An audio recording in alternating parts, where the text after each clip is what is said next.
Hey everyone, welcome back to 3D6 Down the Line. This is episode 78 of our Halls of Arden Vul Megadungeon crawl by Richard Barton. We are using the old school essential system, heavily house ruled by Necrotic Gnome. My name is John. I'm the referee for the evening, and tonight we have a full house. Who do we have?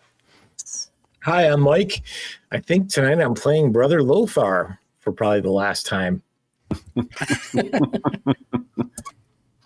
Hi, I'm David. I'm playing Upior, the 4th level magic user, possibly for the last time. Oh no, you guys got to be more positive. I'm Avaricios of Epirenos. I'm Matt playing Avaricios of Epirenos, level 7 cleric, full of optimism. We got this, guys. It's going to be awesome. And to you, Ted. Thank you. Hi, everyone. I'm Ted, and I am playing the role of Mortis J. Gobliano, possibly for the last time. What's up with these people? We got this, guys. We got this. Okay, so it is the 11th of Gelenios. It's about 10 o'clock a.m. We are starting in media res once again. They are in really, really deep trouble. Where we left them, it was a dynamic duo of Mort and Upior, along with the retainers of Yost and Elizabeth, in a very, very small chamber that they had teleported to using specific instructions to the fire genie, which dropped them there. And they have actually arrived at the true tomb, hidden behind an illusory wall, of the great high priestess of Thoth from the ancient Arcantian days of Arden Vul, named Neferet. The only reason that this person interests them is because they know that she is bearing the Iron Circlet of Ghanor, one of the 4 regalia of the ancient archons of the Arcantian Empire. And having teleported into the room, they have set up one of their rugs of instant access in the corner. They are surrounded, and underfoot is a whole bunch of grave goods surrounding a very plain-looking, unmarked granite sarcophagus in the center. The room itself is only 8 feet tall. It's rather cramped. The room is 10 feet east to west and 20 feet north to south only, with the sarcophagus in the middle. And it's painted with a dark. The walls are painted with a dark hue of blue, which there are a large variety of mystical symbols painted on those walls as well. Chamber is crowded with delicate gilt chairs, a gilt settee, a bunch of ankhs on the end of 10-foot poles, a 10-foot diameter net made of gold mesh, a bunch of alabaster and jet canopic jars are all around, and a bunch of crumpled parchment in corners. Mort took one of those crumpled parchments, which he could see was whole and had Mithric writing on it, but the desire to get at the Iron Circlet prevented them from investigating the parchment or looking at the treasure. Opening up with Yost and Upior's massive strength, they removed the sarcophagus lid, causing Neferet's undead form to rise out and be super pissed at being disturbed, and ask very angrily why you have disturbed her. The other key feature of the room is what only Mort can see, wearing the death mask of Toristus, which is that almost the entire eastern wall of the room is illusory. Mort only can see through this illusion and sees past into another chamber that seems to be slightly larger than the one they're in, that is also dominated by a sarcophagus, but this one is actually raised atop a 2-foot-high dais, is made out of basalt and has Mithric writing on both of the long sides of it, and as well there is a gisant on top of that sarcophagus, which appears to be a depiction of Neferet herself wearing the Iron Circlet. This matches up with the visions that both Lothar and Wolford? Was it Wolford? Who were the people who saw the visions? Avaricios saw, Wolford would not get anywhere near that chair. That's true, yeah. So Avaricios and Lothar saw it while he was wearing the mask, so he also knows that wall is fake. Right, yeah. But that matches up with what they saw in their visions sitting on the seat. When the sarcophagus lid was taken off and Neferet rose out, they could also hear the bang and crash of what were obvious other sarcophagus lids also opening up, but you have no idea where those might be located, except that they're somewhere to the east beyond that illusory wall. So you are all crammed in there. Yost and Upior are staring upwards at the form of ancient Neferet. Nefret herself is still dressed in the tattered ceremonial orange robes of a high priest of Thoth. She bears around her neck, I don't know if I described this in the last episode, but she wears numerous necklaces that are around her neck, that are draped around her. Some of them are prominent onks and ibises, which matches up. One is a silver amulet, which is shaped like an arrow. And another one is a necklace that is bedecked with large pearls on a platinum chain as well. And exuding from her and from her tomb as well is a sickly sweet smell of like sweet embalming spices, which sort of emanates out as well. And she rises out. She has like the crazy Galadriel sort of like floating hair, right? Like around her, like just emanating power as she kind of comes out and looks at you balefully. And she says, "Who dares disturb the sleep of Nefret, High Priestess of Thoth?" And you can just feel like death in the room. Your death. Can I ask one question before we respond, John? Mm-hmm. Would you say she is standing on 2 feet? She is standing on 2 feet, yeah. Okay, good to know. And she's the most prominent thing, of course, is around her brow. Her brow is all right, buddy. Listen, standing around around her brow is a large black circlet with a huge black opal in the front, and that in itself is just like palpably exuding power. I think we should introduce ourselves as Garalad and company and then run for it. And goes without saying, but Lothar and Avaricios pop into existence. Right. In a ray. Avaricios, by the way, looks a little bit different than normal. He's wearing a red and yellow knit cap, which is fitting snug on his head and has ear flaps that can actually be tied underneath as well, which looks very at odds with his Azure Shield armor. I was a little chilly. Yeah. You also feel a strange sense of calm and sort of a desire to not be violent in any sort of way, Avaricios. You think this might actually affect your ability to attack things. Difficult to attack anything. It reminds me of yet another Firefly item for anyone out there. Well, so how about this, guys? She's asked you a question. So Mort will drop to his knees. He's wearing the mask of Toresis, and he will, raise his hands up, and in the name of the thrice blessed giver of light and knowledge, I beg your forgiveness at us disturbing your slumber. You are not Toresis. You are a pretender, a usurper, desecrator. I am a true believer, and I seek to bring back the name of Thoth in these benighted times. She looks really super pissed. If you don't mind, excuse me, Nefret. I reiterate our apologies for waking you, but we are here with some purpose. As you can see, and he will gesture at, he's also carrying that shield that we picked up. I think it was from the pit, the trapped pit, and it has the heron in flight, I think, on a green background. It was the crest of the Basilion house.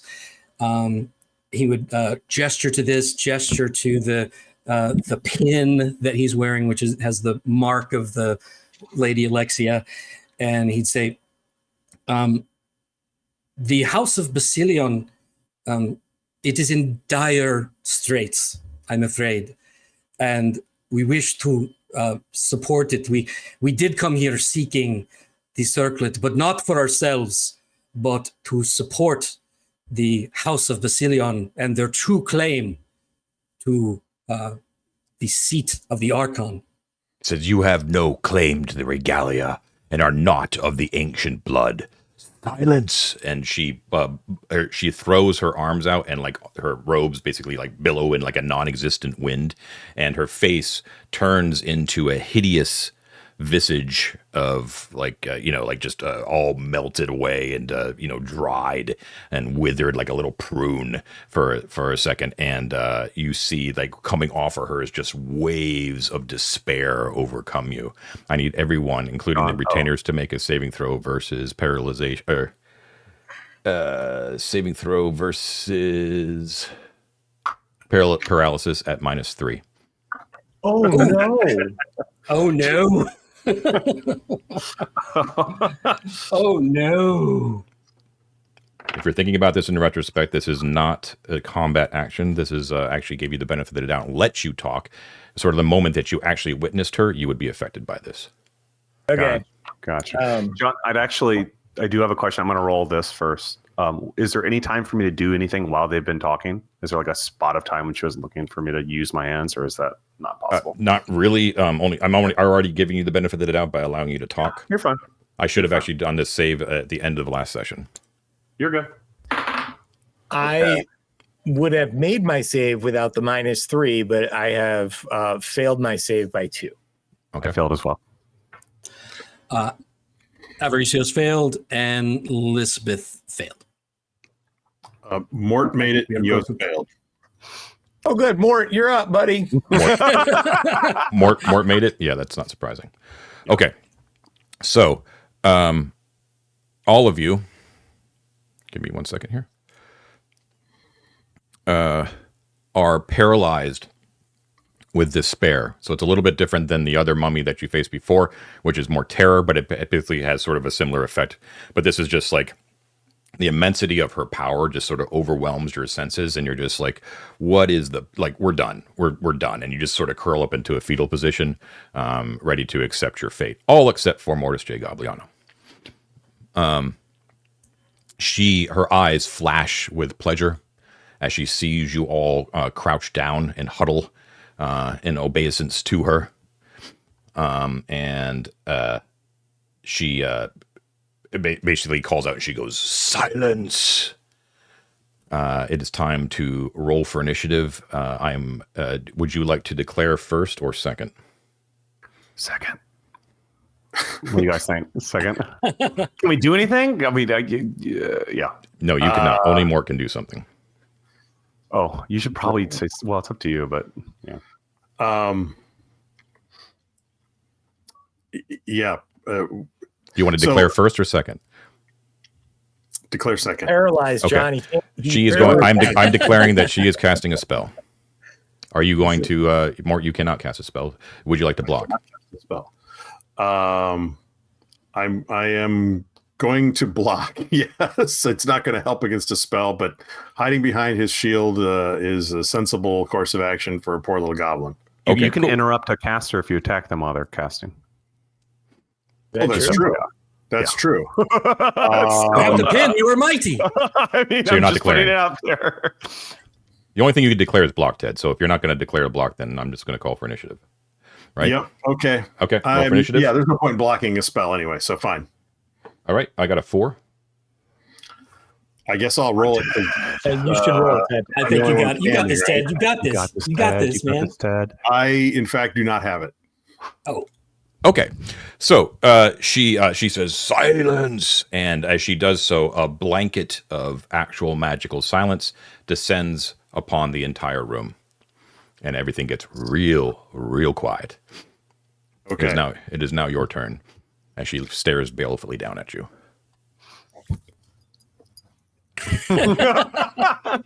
Ted is mouthing things for the listeners. Verisimilitude, man, that's what it's all about. Okay, so I'm going to leap over to Elizabeth and try and get the bones of Yakum out of her backpack. Okay. Yep, you can certainly do that. That'll take a round to do. Like you will have that'll be your entire thing. Yeah. So next round, do you want to declare first or second? I'm getting the bones out, so it doesn't really matter. Doesn't matter. Okay. I'm declaring that she is going to cast another spell. Roll for initiative. Okay. Oh boy. I got a 5. I also got a 5. Okay, roll again. I'm 5. No good? Not 5. Okay. She. Well, 6 is not 5. It wasn't that either. Oh, okay. I go tomorrow.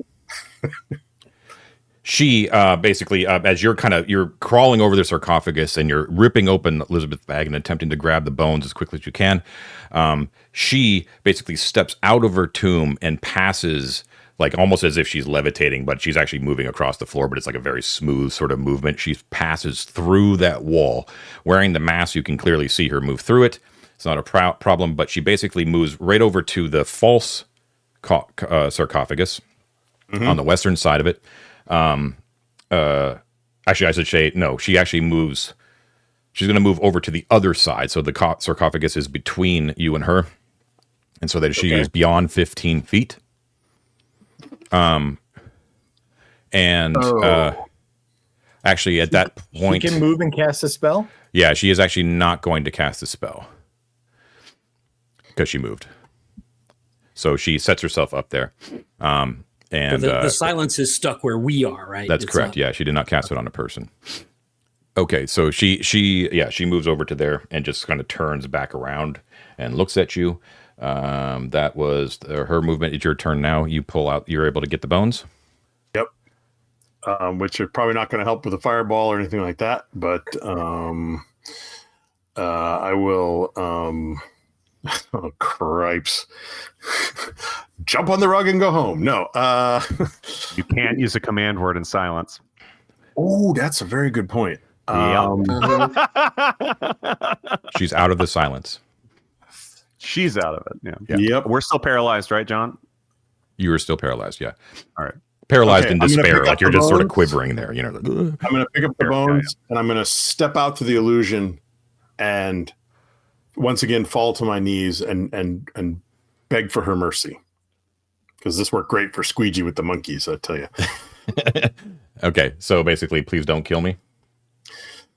Essentially like please don't kill me. I'm what service may I provide to you? How may I make this right? Okay, that was the bottom of the round. Top of the round, you're not blocking, right? No. Okay, she is Unamused. I'm going to declare that she casts a spell. She might abort, depending on who wins or loses, but I'm going to declare a spell. Initiative, I got a 3. Finally, I got a 6. Oh, okay. All right. Do you want to follow up with anything, or are you just going to let that sit and see what she says? I'm going to stand up and move closer to her, begging and pleading for my life. But I've got the bones.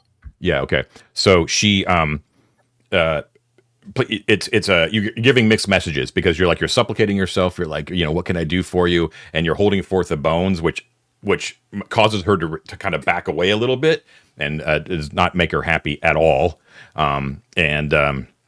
She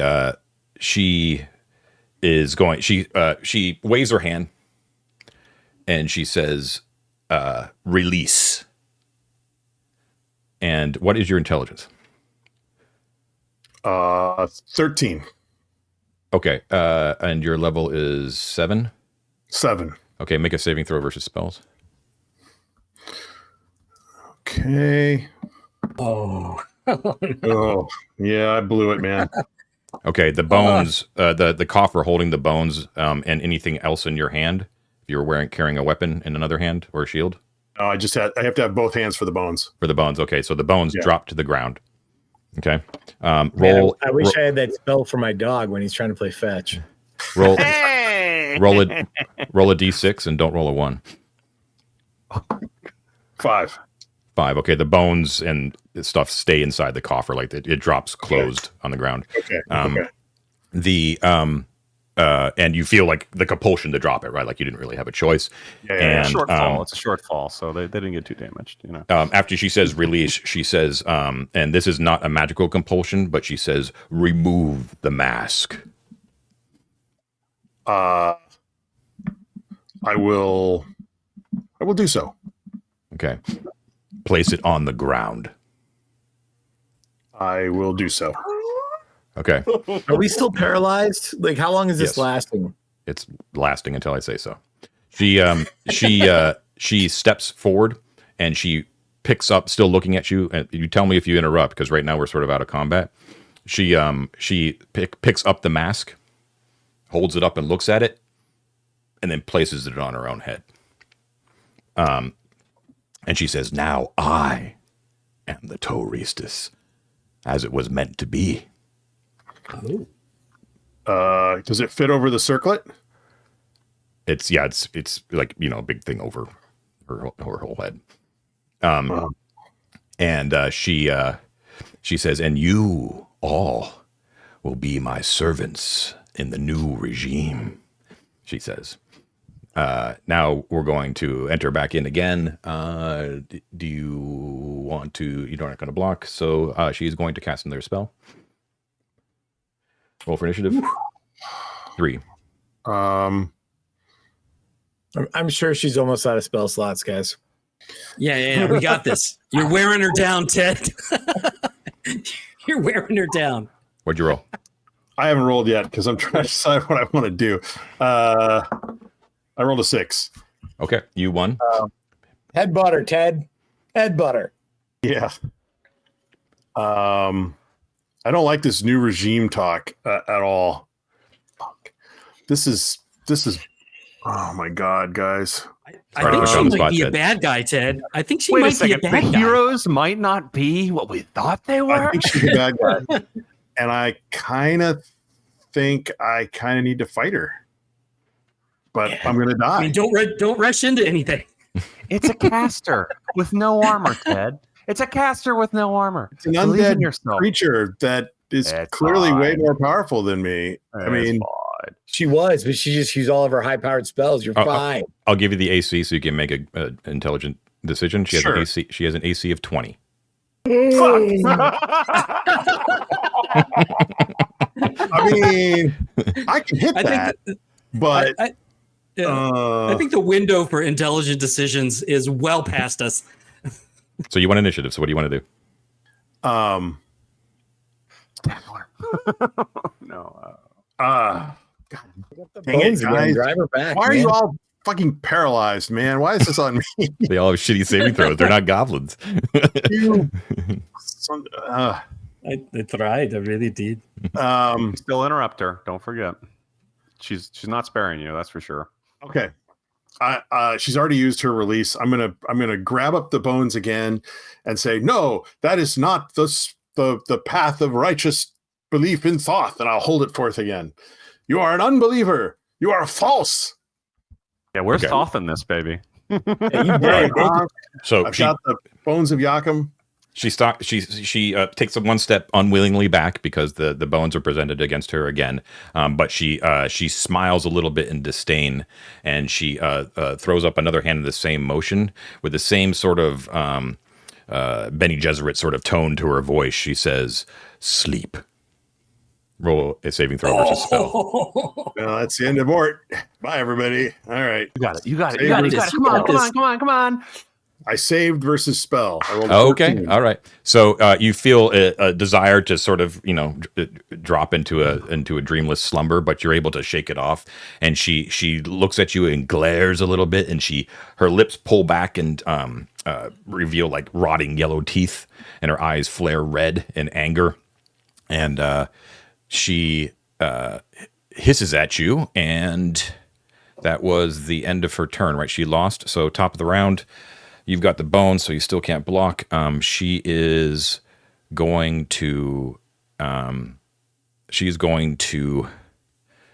attack you. No, she's not. She's not a fool. She's smart. She is going to cast a spell again. You've got the notes for the bones, Matt. Would you just remind everybody what they're doing right now? All right, so yeah, the bones Lisbeth usually carries those, and they when you're holding them in two hands, you're under the spell Protection from Evil with a 10-foot radius. Right. So you get a bonus to a +1 bonus to your saving throws against attacks or special abilities, and her attacks are going to be penalized by 1. Okay, so it's the constructs that it keeps out, right? Yeah, enchanted, constructed, or summoned creatures prevents the spell prevents such creatures from making melee attacks against those warded. Okay. Though they may still make ranged attacks. She can.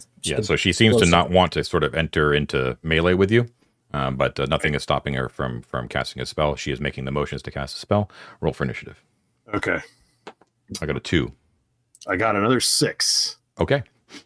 I'm going to step forward and stoutly poke her with the box in order to disrupt her spell. You're going to attack her with the box? Well, smash it into her face, essentially, yes. Okay, so it's going to be a -4. Sure. Got any better ideas, Mike? Kick her I in the love it. I think shins. it's great. I think it's great. If you hit her with the bone, her concentration's still interrupted, right? You know? -4. You can add your normal attack bonus plus your strength bonus to the attack, but it's -4.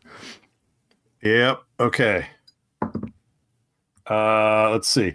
So I'm afraid I don't think I hit an AC 20 with that minus in there. Yeah. Okay. That's too bad. Okay. So Plus She- 7. Yeah, I missed. she looks affronted that you would attack her with a box of bones. Yes, I And don't blame you. and she says, "You are no true believer, and neither are your companions. You will all burn." And she basically throws her hands down, and a column of round fire descends upon all of you. That's a What? big radius. It's a big radius, man. We pushed her. She's like 15, 20 feet away from us now. Yeah, she's not calling down upon herself. I'm in melee with her. That's true. Okay, so just you, Mort. Yay. But you got the bow, so you got the Okay. plus to your saving throw. Wait, just me evades it or just me she hits with it? She's just targeting you. Oh. So you have a roll me another saving throw versus spells. That's a total of 13 actually. Yeah, which and my save is an 8. Okay, so you save. You only take 46 points of damage. Entirely possible, but you guys are going to still be alive. So 16. Well, how long are we Yeah, for- paralyzed? You're going to take half damage, so you're going to take 15 points of damage more as a flame strike just comes down and immolates you. okay. Be purged in the glory of Thoth. Behold his greatness. Granting her spells. It's crazy. All right. All right, top of the round. What She can I is. see around me, John? Now that I'm fully in that room. You see your imminent death, pretty much. It pretty much Also takes up that. all of you. You're in a square room, 20 by 20, with the sarcophagus directly in the center. There are 10-foot wide archways to the north and to the south. And let's see. Okay. Yep.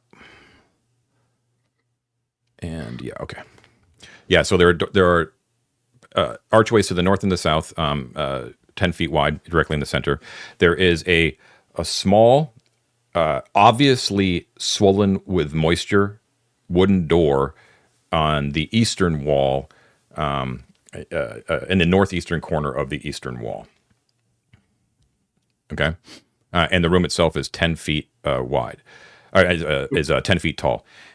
In addition, you can see that coming from the north, creaking on legs, is what appears to be a bandaged creature, humanoid form with arms outstretched, stumbling toward you as well. And you can just see out of the corner of your eyes, but with the inability to do anything really about it, there are a couple of shadows along the southern wall which don't match up with the light that is actually being emitted by, I suppose, Upior's lantern, I think it was. And they are moving toward your companions. Quick question, John. Mm-hmm. The paralyzation with depression that we're working our way through right now. Mm-hmm. Does it change at all when we can't see her anymore because that wall is there? Does that affect it in any way? The illusionary wall. Yeah. Because we can't see past the wall. Does it dispel because two people have crossed it? True. No, Yeah. Okay, so that's a good point. Yeah,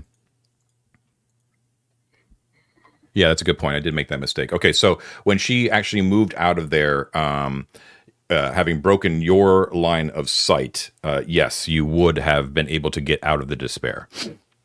So yeah, we can start at the top of the round with you guys being able to act. Did I declare anything? We didn't roll initiative yet this round, did we? No, not yet. Okay. Oh, but just quick question. Sorry, that would have been 2 or 3 rounds in which that have passed since she was out of our sight. Because there's some stuff I need to do that takes more than 1 round. You know what I mean? Okay. All right. We'll retcon it back. We'll go back 3 rounds. Don't take the damage from the flame strike. Okay. All right. So I don't know. Whatever. Let's out. We're out of combat. We're out of initiative. She goes out. But she was we're under silence, and she was getting ready to cast something on the other side of the sarcophagus. Before we retcon everything, and I hate to be that guy, I just want to say that she would be well aware of like what the effects of her paralysis would be. Sure. So if we're going to retcon all the way back to there, she should be able to retcon to not leaving the room and releasing us all from the paralysis. You know what I'm saying? She's very intelligent. She knows what her powers do. So yeah, it's fine. Okay, so she steps back out of the room. You have Jockin's bones in your hand. Yes. And we'll just take it from there. Top of the round. Do you want to declare first or last? Let's declare second. Okay. Also, she's going to cast a spell. Does anyone want to block or cast a spell? Okay, yes. so these guys all come out of their paralysis as soon as she steps through the thing. Okay. Yep. I need to ask a question though. Maybe it won't matter.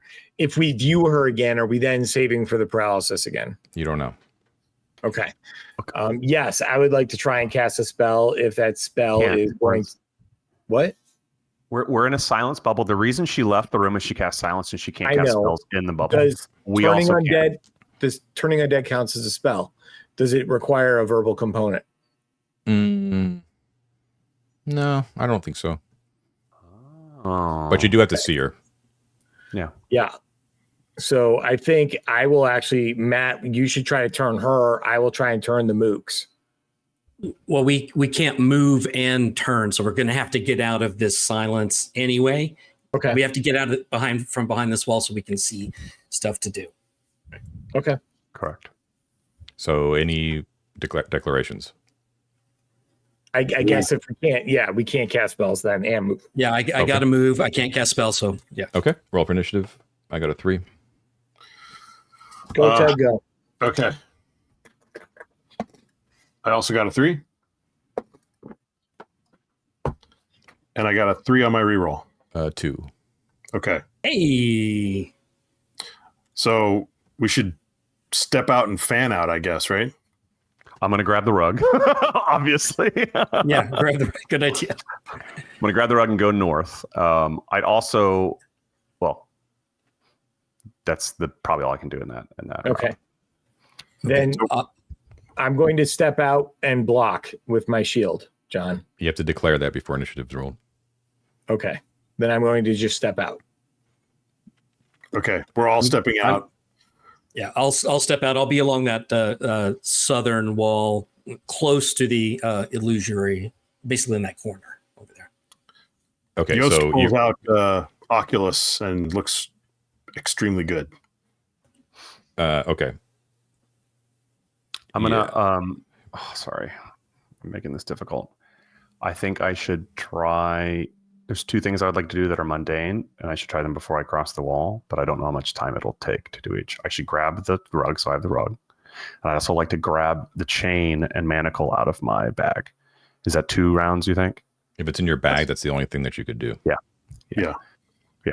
So I would grab the rug, move to the corner, wait. Next round, I'll grab the chain and the manacle. Does that make sense? That's fine. Yeah. The other thing I made a mistake too is that the silence does take up the entire room. It's a 15-foot radius, so so she wouldn't have been able to talk. Gotcha. Oh, well, she cast it from inside the secret part, so it wouldn't cover all of the other part, would it? Depends on where she targets. Right. Oh. Yeah, okay. Okay. I mean, that's good, man. No flame strikes, no commands. Like, it's fine. Okay. So Okay, so you guys all. So the only one who everyone stepped out from the illusionary wall now, right? Except UPR. Okay. Okay, so you guys are all on the other side of the illusory wall, but on the western side of that sarcophagus. Yes. She's basically on the eastern side of it. She's also affected by the silence, and it's her turn, right? Yeah. Yeah, it's her turn. Okay. So she is going to launch herself across that sarcophagus and attack one of you there. So that is 1, 2, 3, 5 of you. We'll have the retainers be the end of the die roll. That's going to be Lothar. Lothar, what is your AC? my armor class is 16. Okay. She misses you as she rakes at you, but you're able to step to the side. Okay, top of the round, declarations. Okay. If I don't need a verbal component for turning, I'm going to try and turn. You said there's other undead in that room that are coming towards us. There's a mummy and there is a shadows, probably. shadows. There is now. You unfortunately don't see the shadows because they are really, really good at surprise. Okay, cool. But you hear something coming from the north. You don't know what it is quite yet. Okay. I'm going to not worry about that. Then I'm going to attempt to turn the giant, horrible beastie in front of me. Okay. Any other declarations? Yeah, I can't. I guess if the silence covers this whole room, I cannot cast a spell. If I go into that hallway, I think there's going to be something else to get me. So, you know what? I'm going to join my brother in presenting my holy symbol and trying to turn her. Okay, Let's do a double turn. All right. Then should I declare blocking to protect you guys? Yes. That would be a good idea. Okay. I will block. I'll get right up next to Matt and Lothar, Mike, Av, block. I'm blocking. Okay. She is not casting a spell. Roll for initiative. I got a 1. I get a 3. Nice. Okay. Turn it, guys. Go ahead, Matt. You do it first. Okay. It's going to be a good one. Going to be a big one. 8. Okay. Nothing seems to happen. Okay. No. It was a long shot. Come on, boxcars, Mike. I got a 10. Nothing seems to happen. All right. That's fine. We got this. I am going to attach one end of my manacles to my 10-foot chain. And I'm going to come out of the room. Okay. And rush up to her and try to manacle her wrist. Well, you got to, okay. Yeah, you're going to have to attach the chain and then, run up. So that's around. That's fine. That's fine. Yeah. And I have them out of my bag now, right here. All I'm doing is going and running out. Make sense? Yeah. Okay. It's been the second round, right? Yeah. No, wait. Did I get confused? Are we still in the first of the 2 rounds? Your first round you used to get a rug out, or get the rug. Your second round you're using to get the manacle. Yes. Okay. So next round you can do a thing. Yes. Okay. She is definitely going to attempt to attack one of the 2 people that attempted to turn her. Well, wait, we still have our attacks to go. If anybody wants to attack her, Lisbeth, for the first time ever, does not have Yakin's bones in her hand. So, unfortunately, she cannot say the command word for Ignis, but she can still take an attack with it and do her best. She rolls. Ooh, that's going to hit. That is a 23 to hit. Okay. What kind of weapon is this? This is Ignis, so it is a magic weapon. It's a +1 magic weapon. Okay. All right. So when her blade does connect with Nefret, but it seems to do very, very, very little amount of damage. But a little bit. Oh, should I roll or not even? Don't even roll. Okay. Let's get some fire out, guys. Fire. Is Yost gonna? Oh, Yost can do a thing. Yost should I'm do so a thing. used to not even having him around to do anything. Yeah, why not? Let's take a swipe at her. Fire. No, fire. Get some fire. He doesn't have any fire. He has an intelligent two-handed sword, and muscles, and that is all he has. So, thanks for that. But he rolled a natural 20, which gives him an attack of 27. So Yost, come on, save our ass, Yost. Come on, Yost. It is a good +2 weapon, and he rolls crapola 8 points of damage. What is this with? This is Oculus, two-handed, intelligent, good +2 weapon. Okay. It does bite into her. It seems to do a little bit more damage than Ignis did, but not as much as Oculus and with Yost's weight behind it could possibly do. Right. Okay. All right. Anyone else? Mort is blocking against her attacks, so he's done. He's got the bones under one arm and the shield up like that. Okay. Anyone else? Nope. Okay. That's everybody. I think that's all of us. All right, bottom of the round. She is going to attempt to attack one of the two people who tried to turn her. However, the block by Mort prevents that from happening. So she is going to. How does that work? Does she actually still have to roll to attack, or is it an automatic take away from the durability?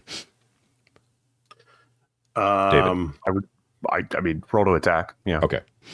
All right. So she's attacking. So does she still attack versus Lothar Avaricios' AC or against Mortis because he's blocking and preventing? Her movement, it prevents her, or the blocking prevents her to getting to Lothar and Avaricios. So if she wants to still attack someone, she would have to attack Mort. Okay. Okay. All right. What's Mort's AC? Okay. So with the blocking rules as written right now, the shield provides no armor class bonus. Yeah. What's your AC? So it's 17. Okay. Okay, so she hits. So you're going to take one durability off of your shield. So you have 2 left. Okay. Okay. And yeah, she looks frustrated at that. And that was the bottom of the round. As well, you see coming stalking out of the north, what I described before, is what appears to be a normal mummy, as normal as mummies get. That comes into the room, and that sends waves of terror through all of you as well. I need you all to make saving throws versus paralyzation, but this time I believe it is just. Let me just check to see if there's just a normal save versus paralysis, no penalty. Anyone right next to me gets the +1 from the bone. No, I'm not. They're not two-handed. Never mind. Yeah, you got John, to hold it with both. Yep. I am still in the other room, so I'm not impacted. Oh my god! I thought you said you crossed over. No, because y'all said I couldn't do that in that turn, so I haven't crossed over. Attaching the chain to the mount. I got confused about our turn, so I'm still in the other one attaching the chain. Yeah. Okay. I got a 14, John, which makes my save by 2. Okay. I made my save. Avaricios did not. He hates mummies. But Lisbeth did. And Yost. Yost made his, I think. Okay, so Avaricios, you unfortunately are paralyzed with terror. From the other mummy. I'm good at it. Yeah. That mummy is stalks forward and is going to attempt to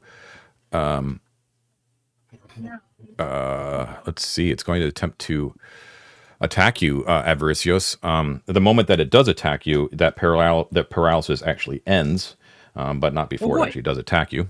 So it's going to, because you are huddling in terror and cannot defend yourself, it's going to automatically hit. Okay. And it's going to do 4 points of damage, Okay. and you feel an unnatural disease course into your I body. hate this. Course into your body. You got the Rona. You got the Rona. Okay. No, I don't want it. And then we have, besides Avaricios, we have 1, 2, 3, 4, 5. 1, 2, 3. Yost and Mort. You are attacked unaware by black shadows from behind as they envelop you. That's right. Okay. This room sucks. Yeah. Let's Words. see. Okay. I blame Yost for opening the lid. Give me 1 second. Totally his fault. All Yost's fault. That's a plus. Okay, got it. While we're doing this, the I'm going to go six- help that kid. I'll be right back. I'm sorry. Okay. Yost, did you, I hit an AC 16 with Yost. Yost is AC 12. Okay. Mrs. Mort. Yost, you're going to lose 1 point of strength, which is a big deal for Yost. Ooh. And you're also going to take 2 points of damage as well. As he feels his strength sapped from him. Ugh. And that's going to, okay. Where are we? 1, 2, 3, 4, 5, 6, 7. Got it. Yost strength. Got it. Okay. That was them. That was the bottom of the round. Top of the round. Declarations you want to declare first or second? Is it time for our first break, by the way, since Matt's gone? Yeah. Matt's I think fucking it a is. kid. It might be a good time. Yeah, sure. We'll drop out. We'll be back in just 1 moment. Okay, rolling them back again. Another retcon. Ted was using a magical shield, so her attack against him with her claws would not have hit, so he gets that damage back and the durability back to his shield. Top of the round. Do you want to declare first or second? Matt's got a plan. So, what do you want, Mike? I was saying let's go first. Oh, okay. Okay, what do you Do you- so is that declare okay with your plan, Matt? melee movement, blocks, or spells? I'm going to try and turn again, John. I'm going to try and turn the little guys. Anyone else and casting I'll spells? turn. I'm also going to turn. Any blocks? I'll block to defend them. Okay. I am, none of my guys are going to cast spells. Roll for initiative. I got a 3. Okay. One, Ted. I got a 5. Okay. Well done. Okay. Let her rip, boys. All right. You want to go first, Matt? Yeah. Do you want me to do the shadow or the mummy? You do whichever. Do what you feel, bro. Shadows. Shadows. Yeah, because they're on me and I'm trying to block to defend you. And Okay, I'll try to turn the I'm shadows. just saying, like, Okay. Yost can No, handle that's it. fine. Mummy. Yeah, I'm turning the shadows. Yeah. I rolled a 5, John. Oh. Okay. 1 moment. It's all right. I have the power of Lysion here. Watch this. They're going to be sad. Okay, so when you turn your symbol upon the shadows that are attacking you guys from behind, they blow into a million pieces and dissipate.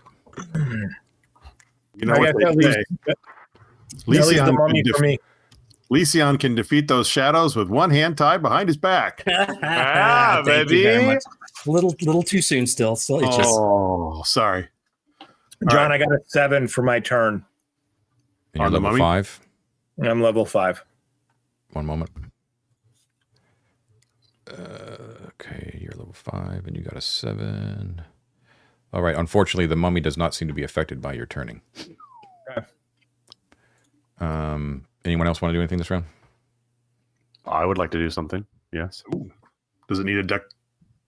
Do Never it. mind. What are you doing? we can just do it. We're in the I would action like phase, yeah. to now enter into the room. Full clip. Running at I have nothing else I can do, guys. all my plans involved talking. Running at Shira Mumra. with Mumra, yeah, with the chain and manacle, and I'm going to attempt to clasp the manacle on her wrist, John. Okay, so -4 to attack. She has a 20 AC. Yeah, I'm gonna miss, but I'll try. That's a no. Okay, but you're engaged with her now, so now you have an option to melee movement for declarations from here on out. Anyone else? Yost is going to take a swipe at the mummy because he Okay. doesn't seem to do much to Mrs. Angry. Okay, mummy as AC 16. And let's see here. A Yost. Oh, no, that's a miss. Miss. Okay. Great, that's a miss, yeah. Lisbeth will take a swipe with Ignis, still At who? uninflamed. At the mummy. I'm sorry. At Nefrit or the regular mummy? Regular mummy. Okay. That is just a 12 though, so that's gonna miss. Okay, so it's misses. All right. That is so. Now it's bottom of the round. The mummy is engaged with who? Mort only. Well, he attacked Avaricios last time, but we're all kind of in the. They are hurdled, and I am next to. Wait, oh, not Mumra. I'm getting confused. The other one. Actually, yeah, Mumra could totally attack Upior because I can't block that. You talking about Mumra or the other mummy? Who are we talking about? Right. Nefret. Yeah, Nefret could attack me. I'm standing like. I'm talking about right the by normal door. mummy. I'm talking about the normal mummy. Who did it attack last? Well, it Avaricious. actually attacked Avaricious. Okay, and who attacked it? Yost and Lisbeth. Okay, Mort, And I did you tried to turn it. you declare block? Mort did declare block, yeah. Okay. Mort, it hits you, so it's gonna hit your, yeah, okay, but yeah, that doesn't do anything. So you were able to defend your friends from the attack from the mummy. Okay. That was it, and Nefrit.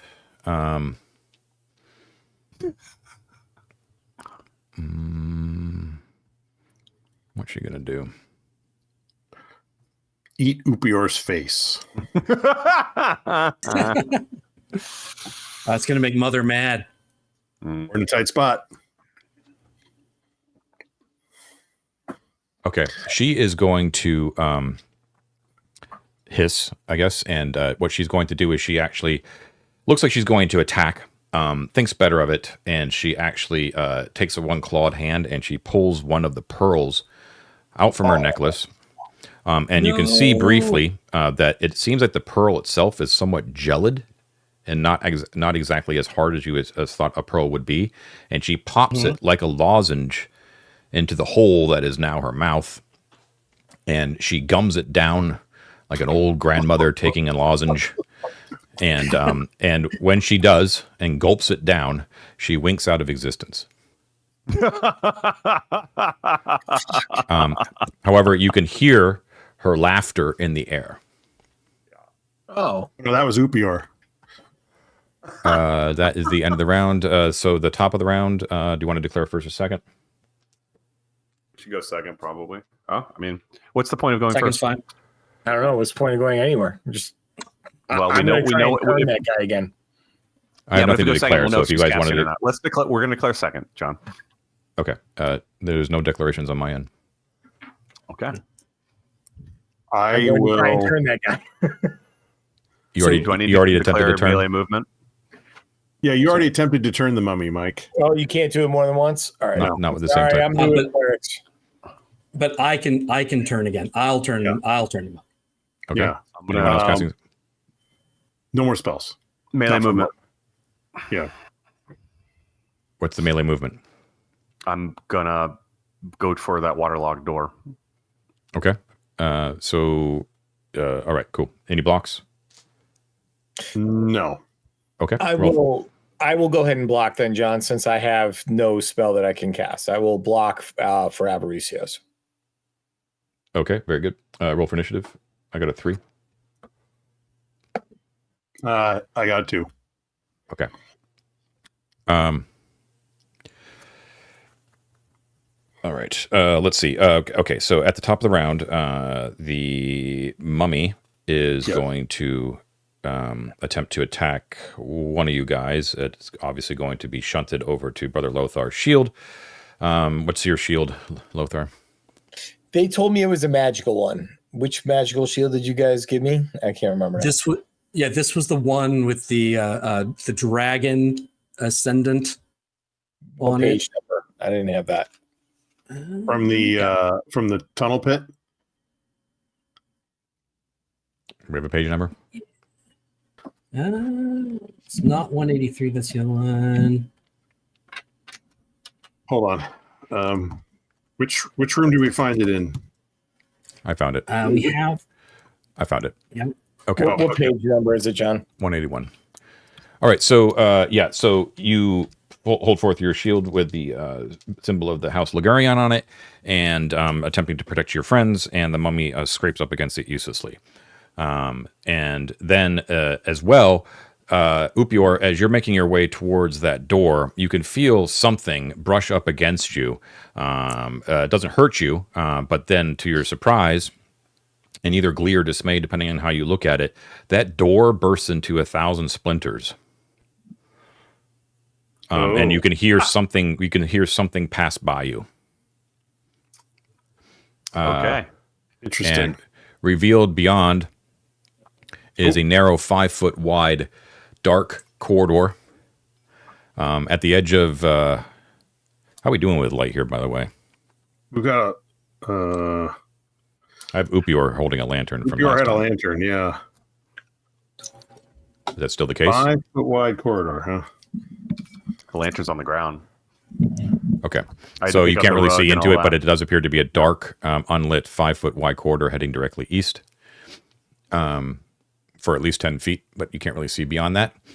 And it billows like dust off the ground as that vacuum is suddenly opened.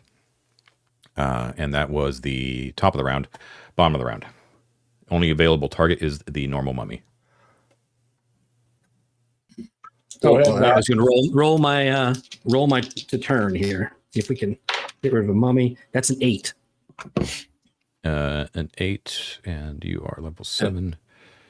Okay, so when you hold forth your symbol silently, Avaricios, the mummy raises up its claws and backs slowly back the way that it came to the north.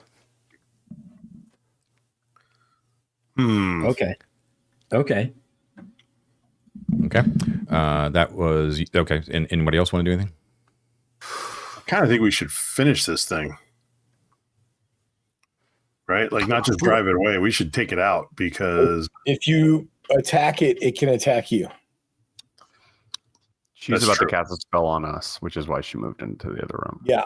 She's getting out of the 15-foot silence radius. let's all. You got the rug. Let's all run south. Yeah. The thing starts to Well, I back can- away. Everybody else just backs up Yeah. heading south. Yeah. I mean, Except for Mike, I because he's won't, but blocking. you can. Yeah. And me because I cast I did the turn. So the two I clerics. I blocked, so we'll stay, and you Yeah. guys go do what you got to do. All right. Mort and Yost are going to back through the southern archway, John. Okay. Anybody else? I'm going to do the same. Okay. Lisbeth will do that as well, but she'll also take out from her pack a vial of holy water. Okay. Nice. nice. Also, John, could you tell us when we hear sound again? You don't. So when you move through the southern thing, you find yourself in a very cramped quarters here. You are in a 20-foot wide east to west by 10-foot wide north to south chamber. Okay. You are entering in directly from the middle of the northern wall. Yep. In each of the squares in this chamber, with the feet end sort of facing out towards the main room, are 2 sarcophagi. Both of them with their lids on the ground next to them, providing you very little room to maneuver around. You can see as you move through that one of them, actually both of them, are glinting with numerous ancient coins from within as well. Guys, should we hide in the sarcophagus in case a grenade goes off? I'm a little leery about getting in case it closes on me. I know, but it might be our best defense. jumping into at least jumping in even with the lid off. If there's any sort of explosive wave, we'd have cover. So it's probably not a bad idea to dive into the sarcophagus. In fact, Upior will dive into a sarcophagus. I'll put it that way. If by stepping At into least that this room turn. we do not exit the silence, You do not. which I didn't think we would, but I sort of hope there might be a corridor out of here. Morton Yost will just move around to either side of the door. They're not going to get in the sarcophagus. They just want to get on either side of the door, on the inside. Okay, so Upior's in a sarcophagus. Yeah, I'm gonna duck and cover in the sarcophagus. Yeah. Okay, but no one else is in one, right? No, Matt and I are stuck. Yep. Okay. And that was the bottom of the round, right? So top of the round. Do you want to declare first or second? Again. Let's Yeah. go second. Yeah. Okay. Someone else needs to roll initiative now because I blew it last round. I'm casting a spell. Okay. All right. Mike, Top of the you round. wanna roll? Or I'm sorry. Declarations for you guys. I am going to do melee movement, John. You are not in May. Or yes, you are. Yeah. I'm sorry. Yeah. Okay. Yep. All right. Am I in? I'm confused. I'm in this big room, right? The main one. You're in the Yep. big Right room. Yep. I was And under we the impression were- y'all were here, We're on that side, right? and All right. I ran up this way. Yeah. I'm gonna go back through the. I'm gonna go back through the illusionary wall, and move behind the sarcophagus. Okay. Anyone else declaring? I do want to move. I don't want to drive the mummy closer to my pals, though. So you know what? I will just. I'm going to try to run to that northeastern corner. You have to tell me where. But Near- you're doing melee movement. Yeah, I'm just gonna. If I'm in melee, then yeah, I'm gonna move in melee. Okay. A roll for initiative. I got a 5. Who's up? I'll Yeah. roll it. I'll roll Yeah. it. I can beat a 5. Not with a 4 though. Okay. You should use a different number. Okay. So no blocks were time. declared that round, correct? Right. Correct. Okay. So Avaricios and Lothar. 1 to 2 is Lothar. It is Lothar. So we got a miss from the mummy on Lothar. I thought the And- mummy was backing away. Didn't he get turned? Uh, Yeah, we haven't moved yet. oh, that's So true. Lothar Yeah, was near me. yeah, you're right. Yeah, so it's turned and it's back in that quarter. Yeah, my bad. All right. So then Nefret, back in the hallway, she actually appears in the darkness as a form, like a wavering form in the darkness down there, and let's see, she is going to fuck some shit up. Oh, dang. We're in a tight spot. Okay. One moment, please. Hold on. Mm-hmm. John is just a river Ted. to his people. Yes, he is. Ted, just while John's looking, Yost has one of the rings and Mort has the other, correct? Right now, yeah, afraid Okay. so. Just don't forget you have them. No, it's fine. Just don't forget you have them. Oh, I'm not forgetting, but okay. Save yourself. No, yeah. Oh my God, Yeah, I know. you got the rug, dude. You need to get somewhere where there's sound. That's what I'm trying to do, but she's in the hallway. Yeah. Yeah, I think next time we can move, we all just got to make a rush for that hallway. I agree. I totally agree.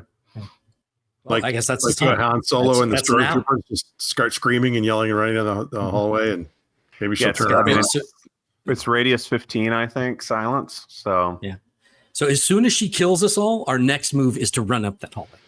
Oh yeah, that's nailed it.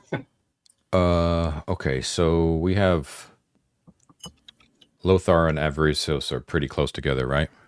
Yeah. Yeah. Okay, Within so 2 each other, yeah. all right. Thank So you. I need both Lothar and Avaricios to make saving throws with a spell, please. Okay. Let's If see. you have fire shit fire resistant magical items, this is the time to let me know. Oh, I got a nat 20. Hey! nice. All right. Okay, versus nothing. spells. Okay. Oh no, that's a 3. No. I did not pass. 12 is 20, 23 plus 7 is 30. Okay, so Lothar, you're going to take 15. Avaricios, you're going to take 30 points of fire damage as a flame strike comes down from the ceiling and immolates both of you. Ooh, so that I was at 16 hit points. That's 14 below. Avaricios is out. Okay. I think that's All right. that's bad news. All right, so let's see. Is that all you have is 16 hit points? Well, I got the mummy hit me once For how much? for 4. I was at 20. He hit me for 4. And How many then hit points is all you have? yes, I'm a delicate flower, Ted. Welcome to this game, Ted. I thought you had more than Mort. Everyone has more than Mort. Shit. Not anymore. Okay, so you had 16 hit points, Avaricios, and you took 30. Yes. So that would drop you down to Yeah. negative 14. So we should take this moment to appreciate the fact that the longest living member of the AV Club from the very beginning, we have lost him. Avaricios we have seen the last of Frater Avaricios. He was one of the greats. No. The last great.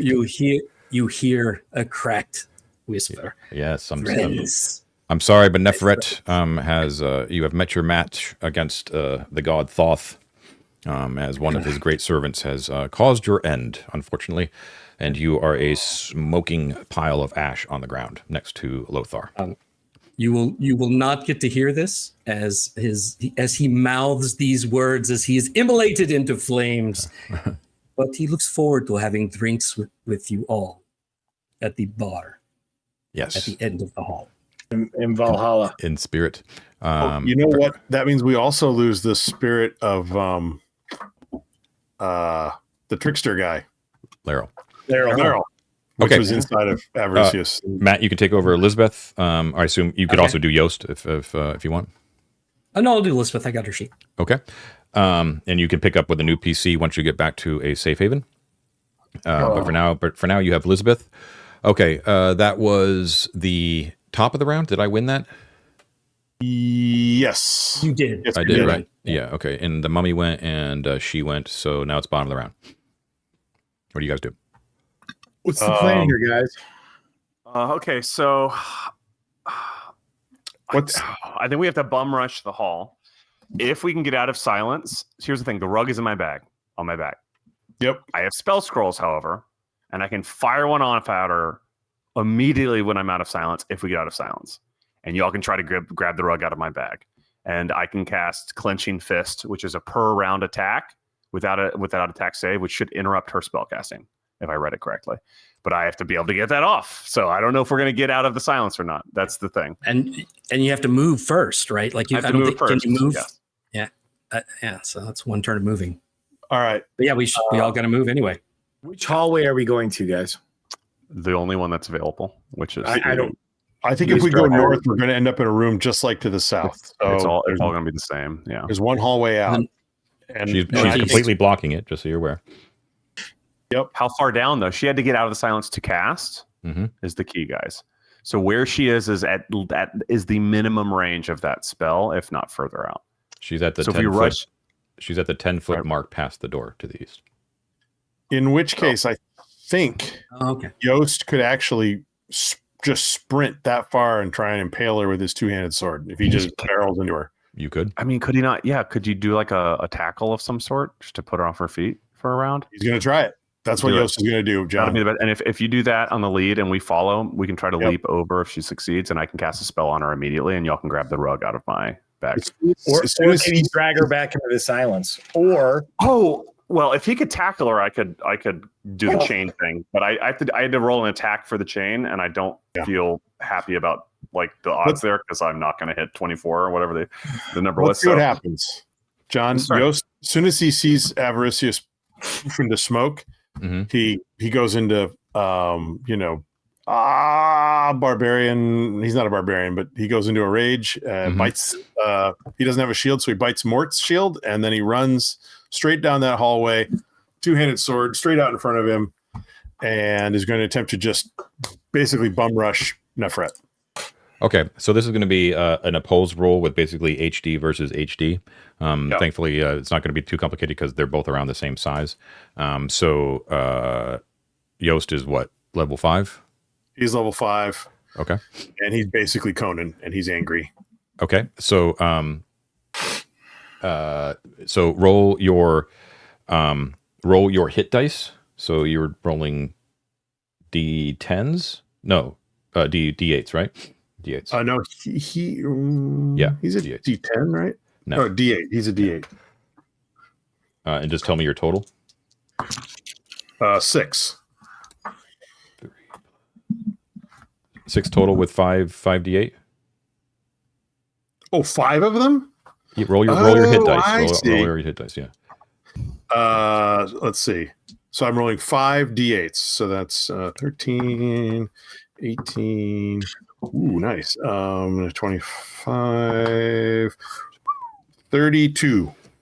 Okay, so he barrels into her, but she is abnormally supernaturally strong, and he is not able to take her off her feet. Okay, so he's engaged with her, but does not have hold of her. Okay, Mort is right behind him. He hands the box of bones to Upior and runs out with Pin, and he's right behind Yost. Okay, got it. Is there room in there for him to stab past and get her? I was thinking about it. I don't think so, though, because it is 5 feet wide, right? It's a little... Yeah, okay. Yeah. Well, he's a little guy. Can he go under his legs and get up in her business? You could switch places. If you wanted to switch places, you could, but both of you can't attack, right? So, like... I already did it. Yost barreled into her. Yost already did it, but I'm just saying, like, if you want to from now on, you could just switch places, but only one of the two could attack. You know what I mean? And keep in mind, Ted, Mort has a shield, right? Yep. 5 foot haul. She has to move back to cast without Yost hitting her when she declares. If she declares, so she's going to retreat if she wants to cast again. So we're going to push her. We're going to keep pushing her. So you guys can do something. Exactly. So Lisbeth has that holy water prepared. Should she chuck it? Yeah. Now before Mort gets in the way. Yeah. Why not? Huh? Why not? Get right in there. Yeah. Okay. So yeah, she's going to chuck that holy water. Is that a ranged attack? Yep. Okay. 14 plus 1, 15. The splash thing, though, right? It's a splash. Yeah. Yeah. I mean, this is a splash, but I don't know what that. Let's see. Splash. I think it's 5 or 10 feet radius. Is there a touch attack in this? I don't know. So it's only on a successful attack does it douse the target. Gotcha. Okay. So you didn't hit. So there's a very holy floor puddle. Yeah. Okay. So mark off that holy water. Anyone else want to do anything this round? I mean, yeah, John, if I still have my movement, right? Yeah, I guess, yeah. After getting flame striked, is Laryl Sack like immolated? We would have to make saving throws for items, I think, because of the flame strike. Matt, do you have anything else that's like super critical, or did you want to get something from Laryl Sack or what? No, I want to get Laryl Sack and then run, John. I'm not trying to get stuff out of it. The body. Okay, so one moment. That's the most. Yeah, that's the most important thing. Like, do you have anything else that's like super critical on there on your dude? Mission critical? No. That's the most important thing is the sack. All right, so John, then I want to get Laryl's sack from him, assuming it's not destroyed. We will check.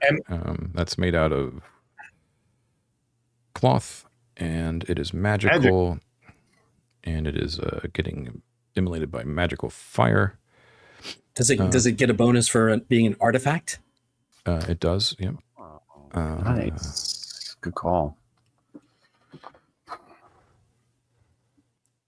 Yes, it is an artifact, so that basically nullifies any need for a saving throw. So yeah, we would have to make calls for some of the Everest's other valuable stuff that isn't artifacts. But Laryl sack is intact, so you can grab his sack. I'm just going to grab the sack, John, and I'm going to run, and I'm going to try and catch up with the rest of the party. Yeah. If I have any other additional action for that, I want to try and pull a flask of oil out of the sack. You just moved and grabbed the sack, right? That's pretty much it, You right? you could grab something out of there if you want. All right, then I'm going to grab a flask of oil out of the sack. I assume you're moving with the party that is Yep. not cowering in fear. Exactly. Okay. All right. Likewise, I'm just going to run up behind them and get a. Should I pull the rug out now or just pull the spell scroll out now? Too soon for the rug, man. There's no sound. Yeah, it doesn't matter. I'm just going to run up. You can get at the ready. Yeah. Okay. The mummy is still turned. Top of the round. Declare first or second. Um,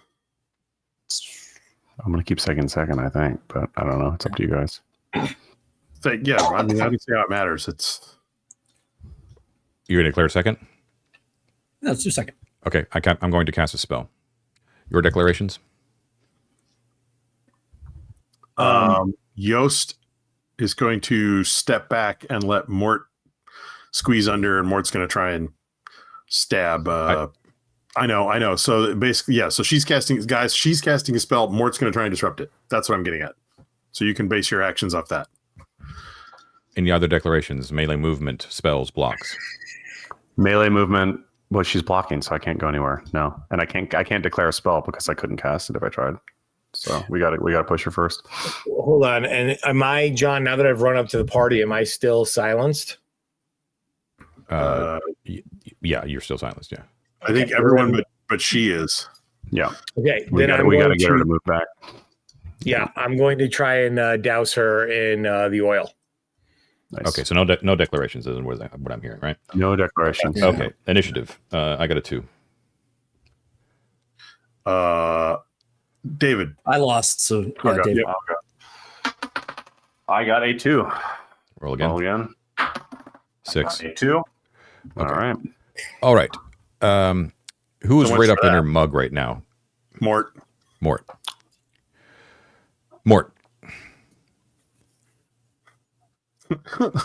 Dang, I'm in a tight spot. Okay.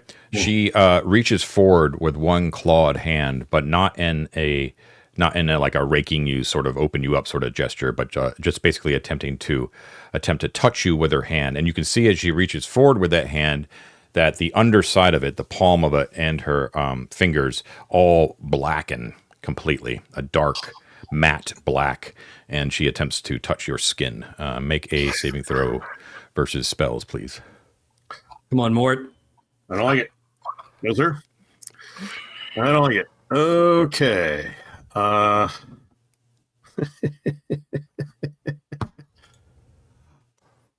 No.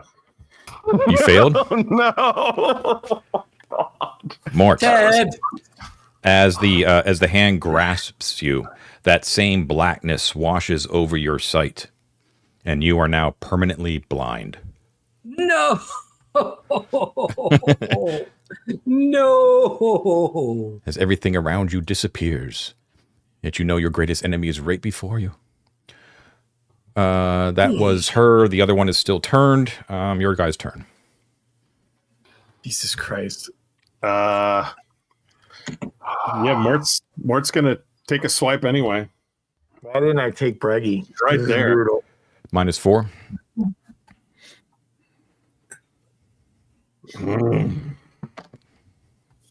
Yeah, it misses. Okay. He collapses to the ground crying. Okay. John, if she's not blocking, then she's not hindering our movement, right? No, We but can you just run can't. right past her. No, it's a 5 foot wide hallway. So basically, You can't squeeze past. she's still actively defending. She's just not doing the mechanical effect of block. Okay. Unless you turn into something super tiny. You got some polymorph action on you. Yeah, I wish. Gaseous, invisibility. I mean, Only in scroll form. weeping. Weeping. Yeah, right now. I'm releasing some gas, John, but it's not voluntary. I'm not declaring it. We'll put it that way. okay. All right, guys. Then, John, I'm going to try and hit her with the flask of oil. Okay. And guys, here's the thing about the oil, right? The oil will affect a square. So even if I miss her and hit the ground under her, we can still light it on fire. So does anyone have a torch? My hands are I mean, it would. Well, I guess I Did don't you know if retrieve his Avaricios is. lantern? Do we Well, have yeah, the you have lantern? that. You have that lantern. I don't know if Avaricios is. Well, it's permanent, right? So his holy symbol would still be glowing. So we still have the light. Yeah, I'm trying to figure out how to continual light the oil. Is permanent, but Lisbeth could pick up the lantern that's on the ground and throw it. So if you do that, she can then chuck the lantern at it. So The John, I'm lantern just would be going your for an drop. area of effect flame on her. Okay, Oh, so you're not attempting to attack her. You're attempting to attack the ground in front of her. like under her, like her feet, kind of thing. Okay, so if you're attacking the ground, this is what I'm going to say. If you attempt to attack her and actually manage to hit the AC, then it will only affect her, including the splash damage, should you manage to ignite it. If you attempt to attack the ground right underneath her feet, you have a much better chance of doing that, but it will likely affect Mort as well if the oil is ignited. Well, he can't see anyway right now. I'm sorry. I'm sorry, Mort. True. Let me check with my friend Darius real quick. Oh no! He's playing that card. What's that, Darius? Okay, John, I'm definitely going to throw it at her feet. Do it, Mike. Do it. Okay. Oh my god! Okay. So it is a tight area there, right? So I'm not going to say it's an automatic success, but I am just going to call it an AC 10. So just make a ranged attack versus AC 10. I have a +2 to hit, but is it an improv weapon or is it just a thrown weapon? No, it's fine. It's a real weapon, so you can just toss it. Yeah. Oh, I got a 9, and I have a +2 to hit. So you didn't hit. 11. So you did. 11. Oh, you got 11 total. A Okay. 9 with the +2. Yeah. Okay. Yeah. All right. So you toss the oil. It goes over Mort's head and bursts upon the ground. And now there's oil slicked underneath both of their feet. Okay. Can Lisbeth throw the lantern now? Same thing. Yeah. AC 10. Before she does that, can Yost like drag Mort out of the oil? You guys can organize yourself as whatever you want to do. Yost hasn't done anything and he can't attack, so he could just grab Mort by the collar and haul him back. Okay. That's totally fine. Great. Okay. He's oily. Okay. That is 19. So Okay. yeah, she would hit with the lantern. All right. So it goes up, and I have here that. Okay. So that is going to actually do your class hit die damage, Lothar. So is that a D8 for you right now? Yes, I just went up a thing, so it's a D8. Okay, cool. Oh, okay. I mean, I thought it was just fire. Fire. 7 points. 7 points. Okay, and it's also splash damage. So it's going to be inflicted over 2 rounds as the liquid drips off. And that was normal fire. So let's see. You did 7? Yeah. Okay, it seems to do not that much, but it does affect her. She doesn't like it. She doesn't feel good, but it's not doing as much as you thought fire would do. At least non-magical fire. And you did 7, so that's going to be okay, got it. Okay, so she is on fire a little bit, And she'll take fire damage again next turn, then, right? yeah, actually over the next 2 rounds. I think Crass might have been an easier combat encounter.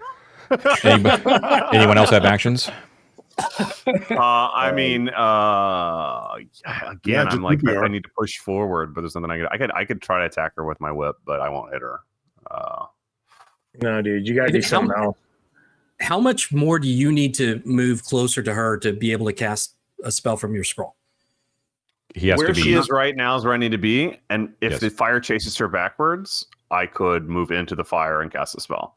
What I'm going to do, John, with my girdle of giant strength, is I'm going to walk into the main chamber and I'm going to lift that sarcophagus like a giant shield, and I'm gonna turn and like move forward through the hall with that if I can, with the lid. Or is it too big? Well, everyone's in your way.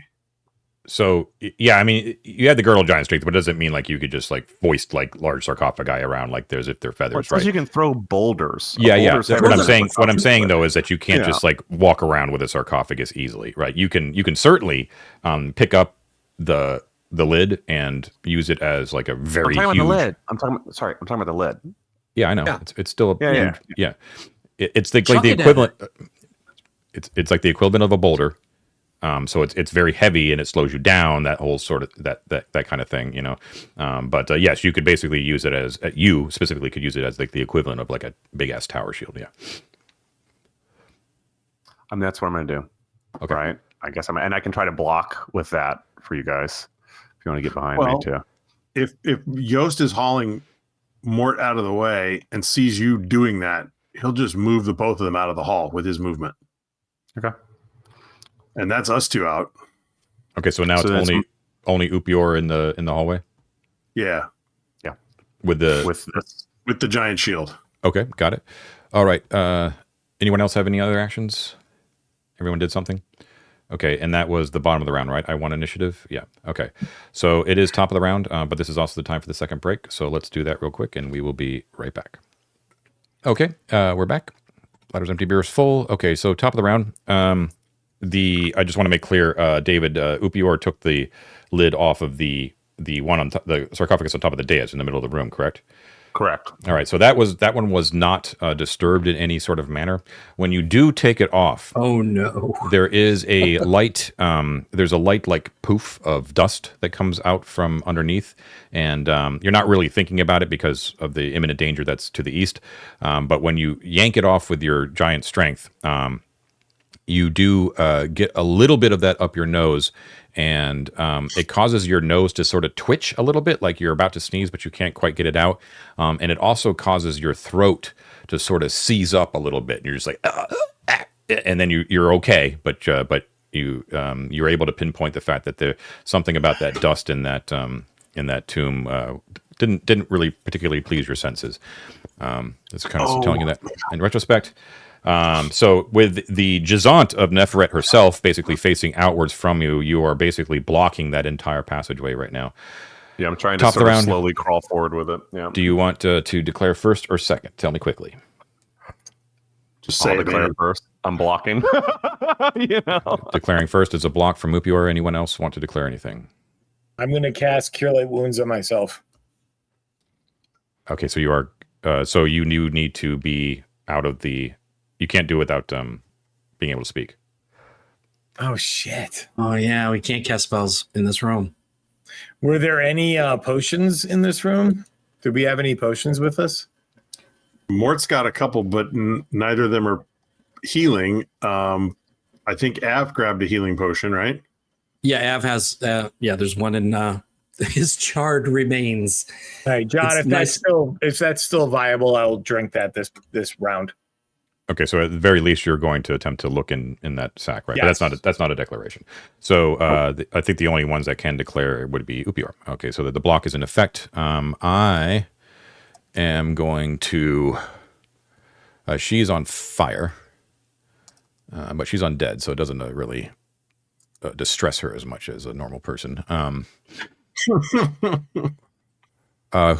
So everyone's behind Upior now, right? Yes. Pretty much. Okay, I'm casting a spell. Roll for initiative. I got a 1.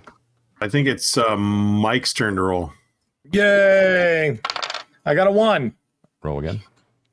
I got a 1. I got a 2. Very good. You win. All right. Woo. this is getting too close, y'all. Okay, so you because of the size of Upior's lid, like it's basically his tower shield, the mummy, I'm sorry, Neferet is no longer a target except for Upior. Okay, so if you guys want to target an enemy, the only thing you have is the turned mummy to the north, which you have not gone through that archway yet. Right. And is he back in that archway now? He kind of went out of your sight, so you can't really see. let me just so let's just do, for the sake of the item saving throw, let's do Lothar first. You're rooting around in the sack for a potion. No, in Avaricios' corpse. Yeah. Yeah. The potion is glass. It is magic. Well, the glass isn't magical, so and that was magical fire. Do you want to roll the saving throw? No, you can roll it, John. I trust your dice better. I need to roll. This is magical fire versus glass, so I need to roll a 7 or higher to make it. So pretty good chances. I made it with an 18, so there is indeed that potion is there. Bring it. This is one of the good ones too. This is we got this page 183, John. This is the 3d8 plus 3. Nice potion. Okay, roll it, Lothar. That's the one that you can drink incrementally. No. Yes, I believe it is actually. Does anybody else need some healing potion?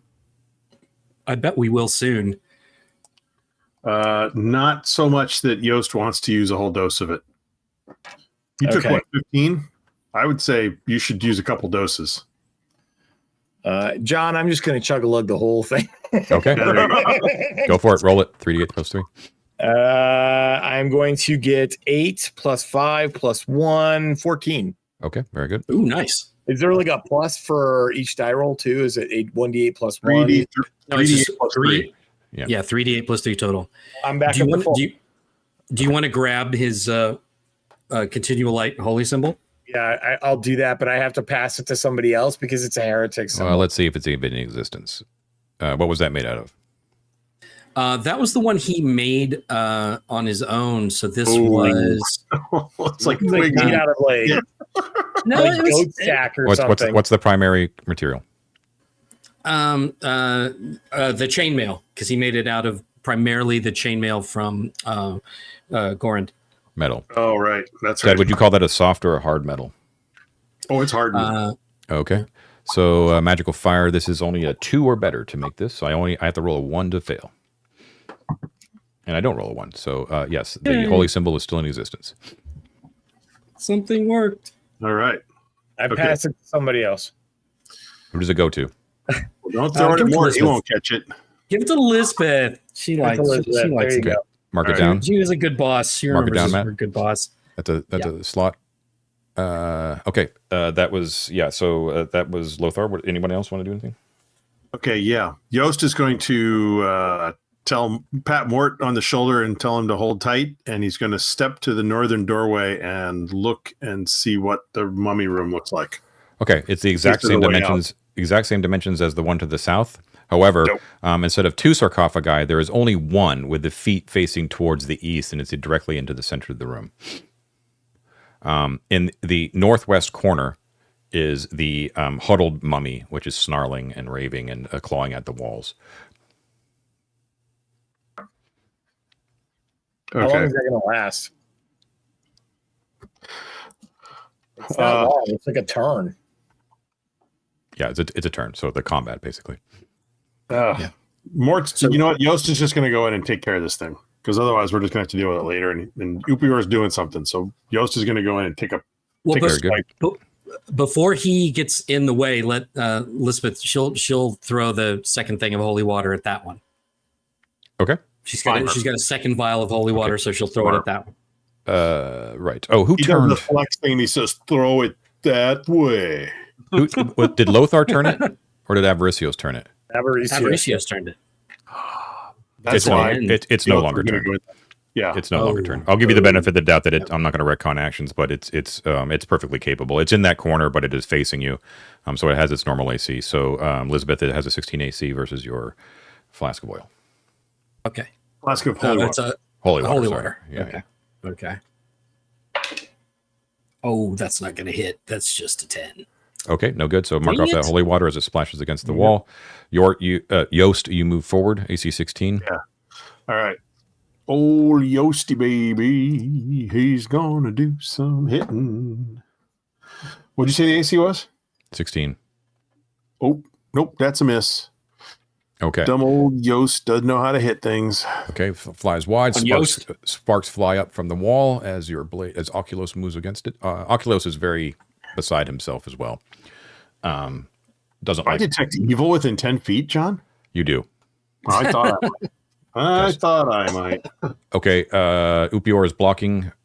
Elizabeth did her thing. Lothar, that's everybody, right? Yep. Okay. All right. So I said I was casting a spell, and indeed I shall. Mort's having a crisis. Bear in mind, she Upior. wouldn't have line of sight, probably. Line of sight Beyond to what? me, rather. Yeah, but she has line of sight to you. To me, she does. Yeah, I'm just Yeah. saying beyond me, she wouldn't have line of sight. Yeah. Before anything happens, John, can I do one more thing? Depends. Mort will make Yost invisible because he's already blind. What the? Wait, say it again. So Mort will make Yost invisible. As soon as he attacks the mummy, he flips out of existence.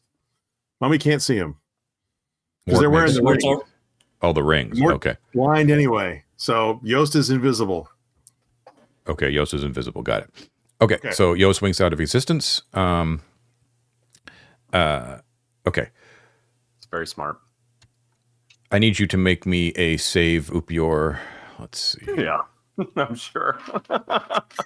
Goodbye, guys. It was very nice knowing you. Hold on. I got to decide here because you have that shield up. The lid. Avaricios pats the empty bar stool next to him in the afterlife. We'll be drinking together, baby. Do we have to pay to finish the bar now? Oh, you have Your to. level. Come on. We're going to convert that to a shrine to Sorry, Odin, baby. Okay. Yeah, make a save versus Ooh. spells, please. Oh, and it's -2. So yeah, love that. Thank you. Sorry. Well, I rolled a 14, so I did not make it. Yeah, Okay. What's your save? 15 -2. Okay. So she holds forth like a warding hand in front of her and presents it to you, and then you feel like a pulse of energy kind of move forward from her hand and hit you. It basically squashes the lid back against your chest, and then you yourself feel that you are unable to move as she just quietly whispers so only you can hear, and she just says, "Hold." Oh, John, wait, I have a question. Would the fire still burning, right? Like doesn't the fire would that interrupt her casting her spell? It would. The flames from the fire? This is the second round of that. Yeah, that's true. Okay. Yes. So Beautiful bats. roll me a d8. Me? Sure. 5. Okay. Doesn't seem to do as much. All As right. long as it did something. Top of the round. You want to declare first or second? Quick. Second. Second. All right. I don't declare anything. Who's rolling initiative at this point? Is it me now? Do we We're not lose rolling last time? initiative yet. Is there any? I won last time, so I'll roll. Hold on. I don't have Declarations. anything to declare. Oh, declarations. Anyone? Dude, It's just Upior if he I'm wants gonna to. run in and I'm gonna go attack that mummy. That's not. We don't need to declare that. It's spells or melee movement or whatever Or blocking. Yeah. or blocking. I am. If you're going in, I'm not going to block. I'm going to step aside. So I'm No, not he going was to block. talking about the regular mummy, right? Right, Mike? Yeah. Oh, then Yeah. I'll continue to block. I'll block again. Yes. Yeah. Okay. Roll for Okay. initiative. I got a 5. All right, Mike, hit it. 4. Okay. Go. All right. First of all, the regular mummy. Who's in there? Invisible Yost. And that's it right now, right? Right. Yeah, I would Elizabeth like is to outside attack the door. it on my turn. Yeah, Lisbeth threw the thing, but it was from Okay, so range. he can't see Yost, so she is going to he, the mummy, is going to move forward and go for the only visible target, which is Elizabeth. What's Elizabeth AC? It is a mighty 12. Had a cock die. No chance. He misses Elizabeth. Wow. The mummy is now basically at, I'm going to say at the in the archway. I'll say that's where Elizabeth sort of tossed the flask of oil, right? So it's in the archway. So Yost, you're actually in the room Yeah. and it's unaware of the fact that you're from like kind of behind it now. That was it. And then Nefret is going to all right, where Upiar, are you you're still within the silence, right? Like you're still like sort of just beyond the door. Yeah, I moved as far into the hall as I could. Yeah, so basically I guess up to the fire where Nefret is. Yeah. Okay. So here-ish, I suppose, because the 15. I'm assuming that this right here is the edge of that 15-foot radius because she cast it right in this juncture. So I'm like wherever I'm not burning. Yeah, in that's this hall. Okay. She's not exactly like chilling, but she isn't going to do anything this round. She's going to eat the flame damage though. So if you want to roll that, Mike. 5. 5 does less than you think. And that is she is no longer on fire. That's the. Is that the end of everything? That's the end of the round, I believe. Oh, or did you guys go? For her, we haven't gone yet. Yeah. You haven't gone. Okay, so go. We haven't gone yet. Okay. Yeah. So- So John, I'm gonna. Oh, go ahead, David. that wasn't me. You'll still hit the mummy. There we go. That's a 22. And so he does 9 points of damage. With Oculos. Yeah. Okay. 2 weapon, How much did you do? 9 points. 9 points. Okay. Doesn't seem to do quite as much as you had hoped. Oh, come on. It's a +2 weapon. What the hell is going on around here? Dang. We're in a tight spot. Okay. Okay, and you also Lisbeth, appear because you attacked. Yeah. Lisbeth is going to attack as well with Ignis. Okay. That's a 15. That's a miss. Damn it. So close. Anyone else? Yep, me. I'll be attacking with that weird mace with the teeth from page 183 that I don't know what it does. Okay. You're going to add +2 to the roll, or whatever in addition you have. Nice. Gotcha. I am going to roll a 13. I'm going to add 2, 3, 5, so 18. It's a hit. Okay. Damage, I rolled a 6 +1 for my strength, 7 plus whatever the mace does. Okay, so the mace is going to do an additional +2 against this creature. So how much total? 9. 9. Okay. And it's going to do less than that. Okay. So you guys are beating upon it though. Pieces of it are coming off. Anyone else? No. Okay. I think that's everybody. All right. Top of the Did Mort round. do anything? Do our mod feathers do anything? No. Okay. Rats. They make us look cool as they wave. Okay. Top of the round. Declare first or second. Second. Okay. I'm casting a spell. Okay. And the declarations. I think I'm going to throw this at her to try to interrupt her, guys.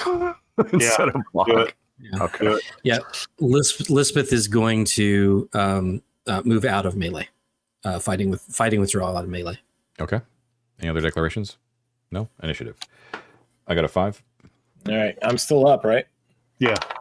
I got a 6. Yay. Ubiar first. Throw that thing.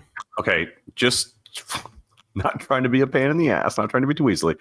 Just for context, this thing is like almost the width of this hall and quite tall, right? 10 feet tall ish. Mm-hmm. So I'm going to throw it, right? But it's basically like throwing the hall at her, right? Like, in other words, like, I don't know that she could dodge out of the way of it, even if it doesn't do any damage to her. And even if it misses, it's a giant stone door that's just there upon her.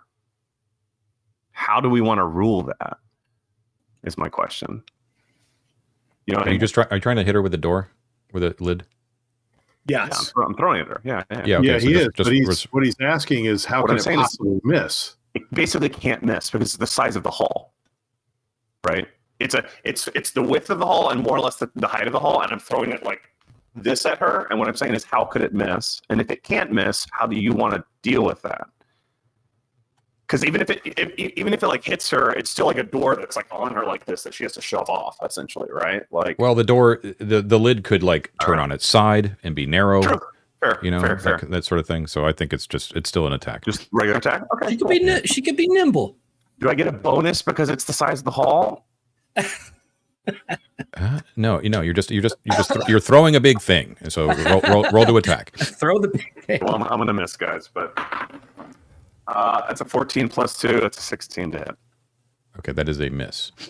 All right, so you lug the lid into the room, and it it doesn't break, but it does like clatter, thunk onto the ground. So it is passable. Like it can either be like, we can say it's like against the side of the hallway, or it's on the ground flat, sort of thing. But now it's not blocking anything really. Sure. Okay. Can I move forward, or is she in the same position she was in the fire? Is she take a step back? You can no, she's in the same position. You can move forward, but then you would be engaged with her. Would I be silenced if I was engaged with her? No. Oh, I gotta try, guys. So I'm gonna step forward and look her straight in the eyes and say, "I've been meaning to meet someone like you." Gotta be creepy. Okay, He's so gotta have a creep factor. You step forward. We're having a little bit of an audio issue. I'm going to see if we can solve it in just a second. Give me one moment, folks. Okay, we're good to go. So where were we? That was at the end of the round? the middle of the round. We went. Oh yeah, because because you guys won. Yeah. Okay. I went first. Yeah. Yeah. and only Upior is gone. Oh, okay. Only So, Upior's. all right. The rest of you. I'll take a swipe at the mummy. I totally hit the mummy for 8 points. 8 points using who is this? Oculus. Ghost? Yeah. Yep. Okay. All right. The mummy is not looking great, even though you're chipping away at it more than you think you should have to. And then Mort wants to try and see if true seeing obviates the blindness. You don't have the mask anymore. I do have the mask. We retcon back. I have the mask. Oh, she didn't rip it off your face. Oh, No. I forgot. I still have the mask. One Hill. moment. Let's see. True seeing. David, do you think we can threaten to destroy her grave goods if she doesn't let us go? I mean, her organs might be in an urn around here that if you quash it, she disappears in. But I just haven't had the time to to check that one out. I mean, all of her shit's around her. Are her organs in the sarcophagus, guys? Our I mean, like canopic jars specifically stated canopic jars in her room. Yeah. yes. So you should destroy those as quickly as possible, probably. Ted, you attempt to activate the true seeing. You have a feeling because it's on your head that it does actually activate and happen, but you unfortunately do not see anything. Okay. The blindness remains. The true seeing is used for the day. Mort, And Mort spin will around just- and kick as many pots as possible. Okay, Yeah, sure. so Mort starts crawling towards the canopic jars. Okay, back Yeah. towards the west. And Lisbeth also, like, she declared her fighting withdrawal from the mummy, Yeah. so she's going to do that. David, where is the rug? In my backpack. So you stowed it On in me. your backpack. I stowed it Okay. because we needed to get out of the room and I didn't want to leave it. So it's right there. It's right here. Yeah. So it's on you, right? You're But you can pull the backpack off of me if you want. I mean, well, no, she can see, so she'll be a better person to like go start messing around with Nefret's stuff. So she's gonna use her movement to go back in behind the illusory wall. Okay. David, if you want, man, I will come and block for you. And we'll just see. I would love that to buy them time. We'll just leave Yost to be the one to deal with the mummy. Is that okay, Ted? You know he's naked, right? All naked against the iniquities of death. I will So- I will true. probably be dead and around, but it's not a bad idea to hold her in the hall while they try to squash her organs, if that's possible. All right, so John, I will make a fighting withdrawal, and I'm going to try and I won't be able to. I guess I won't be able to get to you this turn. Yeah, you can. I won't be able to block for you this turn. You can't block, but you can get there. No, you can get to me though. Okay. Is that what you're gonna do? Yep, I will get up to him. Okay, cool. All right. That was the. And can I still attack her, John? You can. Yeah, you can attack her. I'm gonna give it the old college try. Maybe I'll disrupt whatever spell she's gonna cast. Fuck yeah! I rolled an 18. I have a +2, +1 for strength, +2 for the mace. So that's 23. Okay. Killing it, Mike. And I rolled a 7 for damage. So that's going to be 7, 8, 9, 10. You can add 2 if you. Yeah, it's 2 again. I added the 2 on there for the mace. 10 total. Yeah, 10 total. Okay. It doesn't seem to do as much, but it definitely does connect. She doesn't like that at all. Does it mess up her spell? It does. Yeah. Well done, Mike. Well done. Okay. Middle of the round, baby. she focuses all of her wrath upon Lothar. No. No. She can't I cast. was gonna eat it because I couldn't help us. Oh shit. Okay, She can't cast a spell, which is good. But she does rake at you. So what's your AC? AC 16. Nat 20 on that bad boy. So doesn't matter. Okay. She is going to do 6 points of damage to you. Okay. And then I get you feel rot enter into your system, but it is much more fast acting than what has entered into Elizabeth.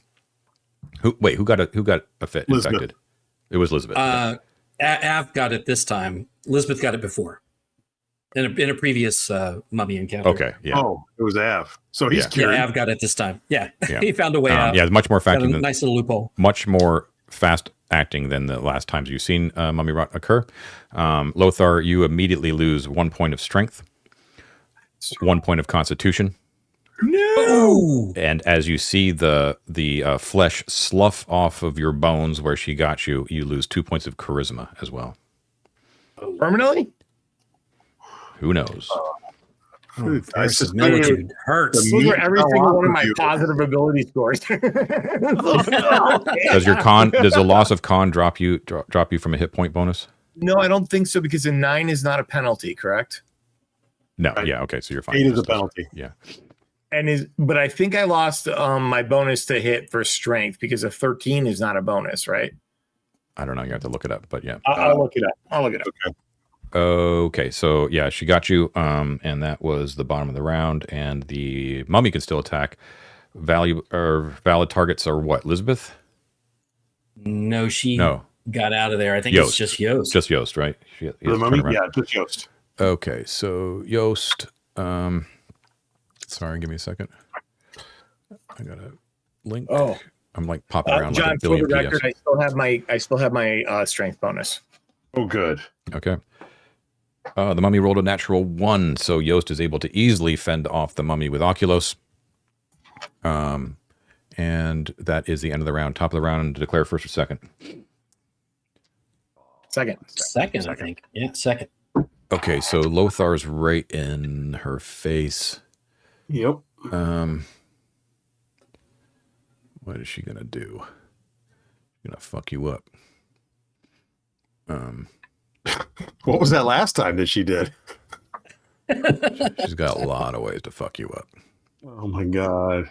Is it too late to apologize to her and like put the lid back on? And... We tried that to start. She's gonna cast a spell. Roll for initiative. Oh no, I'm sorry. I'm declaring first, so yeah, you guys can declare. Mike was going to block, right? I am. Block. I'm going to block. But wait, there's no point to block if she's going to cast a spell. Yeah, that's right. That's right. You should attack. Casting, you should attack. Also, don't forget that Yost is invisible, right? I just remembered that you don't. No, he not became anymore. invisible because he hit the mummy. Okay. Just making sure. Yeah. You can do it again. There's no limit to the number of times you can do that. Any other? No, I know, but Person won't work on her, right? hold person probably won't work on her. No. Well, So, I'm not going to tell you. Lothar, you could cast. You are the only person, I believe, that can declare, because you could cast a spell. I thought David was out of the silence too. Hey, you can do one of your scrolls if you want. I would if moved he up let into it, the but it's up attack to John. position, Lothar. So you bumped David back, I think. That's what I. Or should you assumed. both just try to like punch her? Yeah, David, you have the room now to actually move up, but you'd have to move up this round, and then you would be able to be out of the silence. But you can't cast this round because you can't move when you cast. I'll move up. Yeah. Okay. Okay. All You should right. move up And and I- just try I'm to gonna like attack. punch her in the mummy nose. And That would Lothar, you're disrupt it, you're too. just attacking normally. You're not casting a spell. attacking, yeah. Okay. All right. Roll for Me. initiative, please. I got a 2. I got a 3. Okay. You guys win. Okay, I'm gonna attack first. 14 plus 5. I got a 19. I think that misses. It's not going to do it. Ah. Anyone else? All right. Right. Lisbeth will start, I guess, smashing some of the canopic jars. See if that has any effect. Okay, Elizabeth, you smash a few of the jars. There are what appear to be like preserved organs in there and that kind of stuff, but it does not appear to have any other effect except creating a awful stench and an awful mess on the ground. All right. I thought for certain. Crush them. Okay. Make sure you're It was stepping worth on it, them. yeah. You're Yeah, breaking are the them. organs eviscerated in the process? Yeah, she'd step on him. If she sees organs there, she'd like smoosh them. Okay, that's fine. Yep. And Anybody she else? feels really good All about right, it. Yost is going to take a swipe at the mummy. That's a miss. Anybody else? Let's see. Mort can't see. You know what? He's going to crawl towards. He's going to crawl. He's going to try and fight anyway. He's going to crawl towards the fight. He's fine. Crawl back towards the fight now. Yeah, well, the canopic jars thing didn't work. He could hear Elizabeth cussing, so he turns around. He's heading back towards the fight. He's a brave little goblin. There's going to be a Okay. children's book named after him. And she declared casting, John, She did, yeah. and Mike missed. I missed. Can I attack from second rank with a whip? Yes, I believe it. Does it have reach? I don't know. Yeah, they I have do. I don't have it. I don't have it written down as reach, I have but it right here. It does They not, do. unfortunately. Oh, it doesn't. then I will do nothing but prepare and cross my fingers right now. Okay.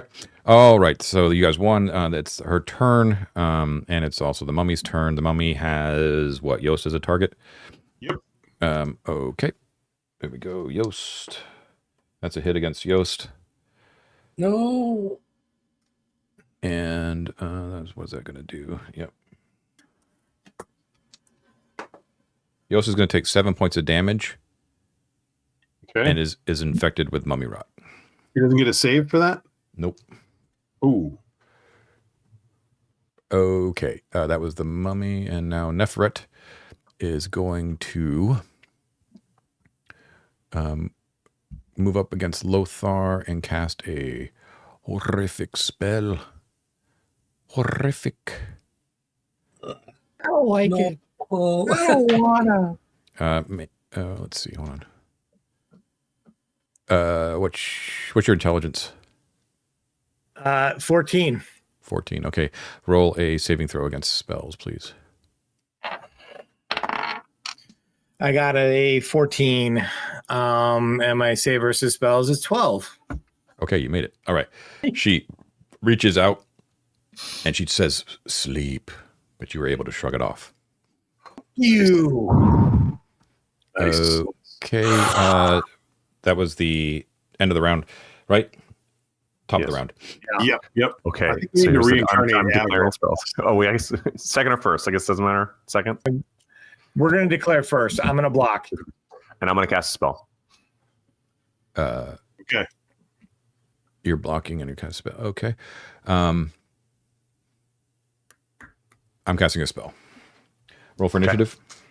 Oh, come on, we got to get this, guys. You don't know how bad we got to get this. I didn't get it last time, so somebody else roll. Okay, I got I'll a do it. I'll 3. do it this time. I got a 3. Roll again. I got a 3. 6. Okay. 6. Go ahead. Okay. I cast Clenched Fist. Okay. As with other hand spells, Clenched Fist evokes a magical hand, but in this case, the hand is always at least as large as a giant's and is curled into a fist rather than held open. The clinch strikes one of the magic user's enemy per round, never missing, for so long as the caster concentrates upon it. And it's 4 rounds because I'm level 4. No other activity is possible while concentrating, and breaking the caster's concentration ends the spell. The fist rolls a d20 to determine its damage. It hits automatically again. On a roll of 1 to 12, it deals 1d6. On 13 to 15, it does 2d6. On a roll of 16 to 19, it does 3d6. Okay, roll a d20. And it also stuns the opponent for 1 round. Oh, I'll just roll the first. I'm looking at it. I don't Yeah, think just you go can stun an undead. I don't think they can be stunned. Yeah, well, I did a 7, so it wasn't a great damage roll, but it's an annoyance. So I'll do 1d6 damage. 1 to 7, 1d6. Okay. Not bad. Right on, man. Can Clenched we? fist. You can't move while concentrating, but can we move past her? I mean, if I don't. What do you mean? I think she's blocking the hallway, so no.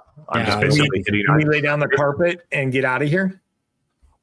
You could someone could run up behind me, put the carpet underneath me because I'm at the cusp Right. of. I need to that. know So how no much one will damage be you able do to with that block. fist. It was 1d6. So roll it. Oh, sorry. So These much going strange on. terms you use, John, that confuse us. sorry. A D6? What does that even Oh, mean? it's 4. It's 4. 4. So it's Okay. going to do 4 damage for For 4 the very rounds, so first long as time, when that magical fist is conjured and slams into her, it seems to do the full amount of damage. Hey. Hey, Okay, we got it. We got the traction. let's pray I roll better each round. I think I got to re-roll it. I don't know. Let me see.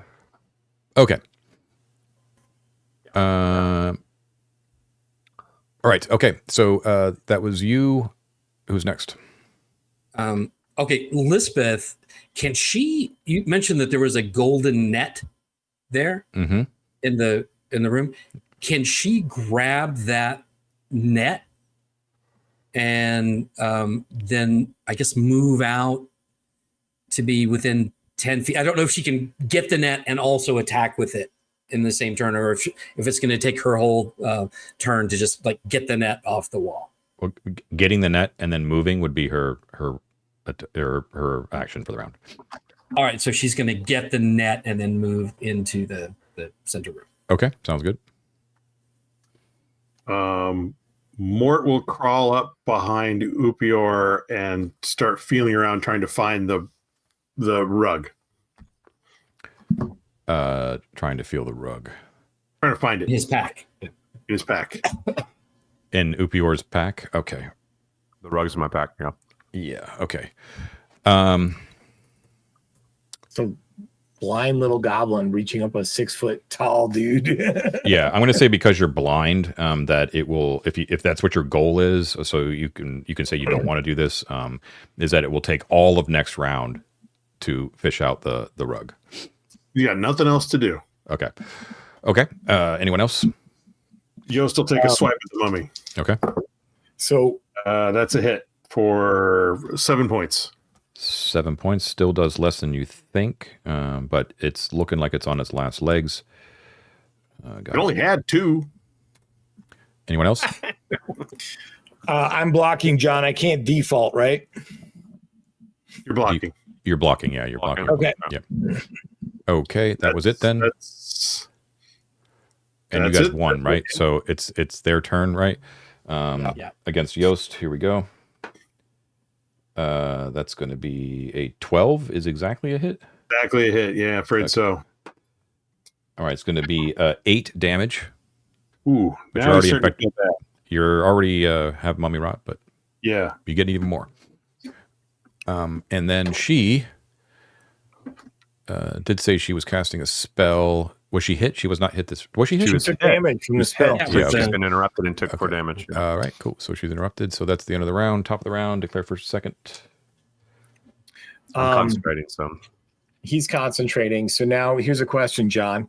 Can I snatch that diadem off her head? Very unlikely. She's held. She's not held. She's being pummeled. It's being pummeled. Oh, I thought it was Just going like that. Yeah. Can I also attack her? If the hand is attacking her? It won't disrupt the hand. Yeah, you can attack, yeah. Then I'll attack. Okay. Any declarations? No. Okay. Roll for let's see. Then it's my turn to decide. I'm going to cast a spell. 1. Roll, Matt. Yeah, it's Oh, Matt. yeah. I got this. I can beat a 1. I got a 4. Okay. Okay. David, do your damage for your spell. Do it, David. Roll high. Another 4. Don't mind it. Nice. Wait, you have to roll the 20. You have to roll the D20, man. I thought it just rolled. Wait.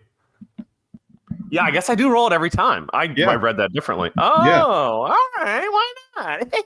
Yeah. Come on, roll it. Sorry, guys. Big money, no whammies. I was shooting for the horizon and not the stars. You know what I mean? Okay, let's see. Looking from orbit. Oh my God, it's a nat 20. No, it isn't. Oh my God, it's a nat 20. It's a little symbol, so I had to check. Okay, wait. That's a different roll. Okay, hold on. 3d6.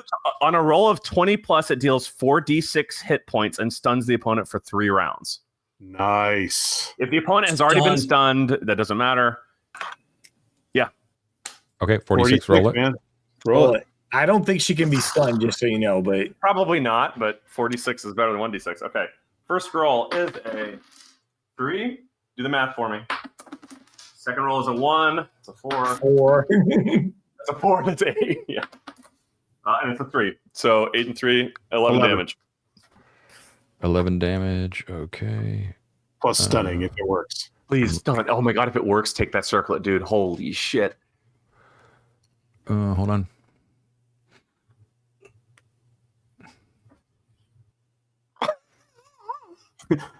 Anyone who's just listening, we're all just like staring at the screen. I have not blinked in 20 minutes. It's a tough call, man. I need the Vising guy from the 90s. What was that guy? You have dry eyes? Oh I no. seem to get the red out. Yeah.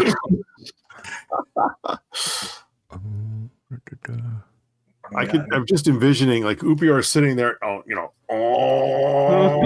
this spell, right? While there's a goblin like crawling up his back, trying to find a rug. It's an incredibly OSR visual. This is what a weird game we play. I love it. It's a truly great visual. Okay, you slam into her and she appears to not be able to react. So she is stunned. Sweet. 3 rounds, motherfuckers. 3 rounds. Holy shit. So, Sorry, I'm John, cussing if again. she's Sorry, stunned, kids. is it easier to hit her? If she's stunned, is it easier to hit her? Yes. Should be a coup de grace, but take the circlet. Do I take the circlet or do I whack her and try and put her down? Fucking take the circlet. I mean, we got 3 rounds. She's stunned. 3 rounds. Good. Take So the circlet. I'll take the circlet next round. Right now, I'm going to punch her in the face. So the circlet might be all of her power, dude. I mean, okay. Well, what do you? Can I'm I, sorry. Can I do that, John? I did suggest it earlier. Can I try and grab the circlet off her head? You can attempt to. Yeah. Is that what you're going to do? Yeah. Is it? Yeah. I'm just going to do it. Yep. Don't make me pressure you, or don't let me pressure you. No. Sorry. It was my idea earlier. So she's reeling back and she can't really react. So you just simply walk up and you take it off of her. When the Iron Circlet of Ghanor removes from her head, she doesn't seem to have any visible change. She still seems to be stunned. Doesn't seem to affect her in any sort of way that she's lost it. However, when you take it into your hand, you can feel the immense power of it radiate up through your arm. I'm going to put it on. Yes. You put it on? Yeah. Okay. My head explodes like scanners. I love those questions. My head explodes like scanners.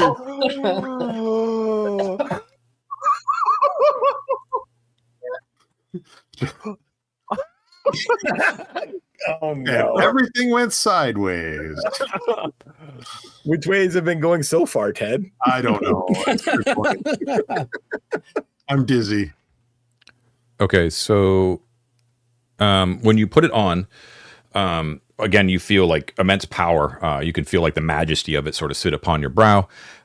You immediately gain 2 points of charisma because of the way that it Just lost them. it kind of provides you with like an air of authority. And you, let's see, you, your senses sort of like open up, and true to what you, maybe you guys didn't do your homework and you looked at what Isocritus had written down about the regalia, but according to what Isocritus had written down, it was supposed to, the rumors is that it allowed the Archon to view his subjects from afar and rule from afar, sort of thing. So you get this sort of impression that should you wish it, that you could see and listen to through, you know, your subjects or from a distance to something. You feel that you could also affect people. Well, I don't even know. I'm beating around the bush. Okay, here's what happens. Get a charisma +2. You now have true seeing, for one thing. Mm-hmm. It's just on. You can cast clairvoyance 3 times per day. You can cast clairaudience 3 times per day. Both of these are going to be the Osric versions of these spells because of the way that the legend is about the Iron Circlet. Only the Osric versions make sense. In other words, AD&D First Edition is what I'm trying to say. You can charm monster 3 times a day. You can feeble mind once per day, and you can mass charm once per day. Mass charm is what he was trying to cast on us earlier. Oh my god! When you stick it onto your head as well, you can feel it sort of like fit itself onto your head, and as it does, there is the slight sensation that it is actively pumping your life force into it. Ew. In a not great way. Not in an unfun way. Yeah. Like its power is basically sucking your life into it, and it's immediately engaged you in like a symbiotic relationship. Ooh. So is it, and you don't have to tell me this, the use a power, lose some hit points kind of thing? You don't know. Okay. Nothing mechanical happens to you right now. Okay. Wow. Cool. I thought that Mask of Toresis was good. You just got true seeing. Like, holy crap. Okay, it's getting late. Where are we in the round? That was me. Everyone else, still me and David are our gone. turn. We haven't tried to kill the mummy yet. Lisbeth was going to try to hit the mummy with the net, so it would help Yost try to take it down. Okay. All right. So she's going to take that golden net and chuck it at that mummy. That is not going to hit. That is just it's a ranged, right? So yeah, that misses. All right. Well, Yost will take a swipe at the mummy. And what is it? 16? Yeah. That is a miss. And then David needs to punch the Mumra. Already did this round. All right. So Mort, you're digging through his pack and you're rooting for the rug. And that is everybody, right? You guys had one initiative. Her spell is once again disrupted. She's also stunned. And so it's only the regular mummy, and the mummy has only Yost to attack. Hits Yost again. Yost is going to take 10 points of damage. All right. Yost is down to his last and favorite hit point. 1 hit point for Yost. Okay, that's the end of the round. Top of the round, declare first, second. Let's go first. Might as well. It actually doesn't matter if she's stunned, so go ahead and declare. I'm going to punch her in the face. Okay. And you could maybe get fire, by the way. Her or feeble mind. She can't act, so I'm basically asking about spells. Anyone casting spells? No. Okay. Ted, I want to a little more. I just want to.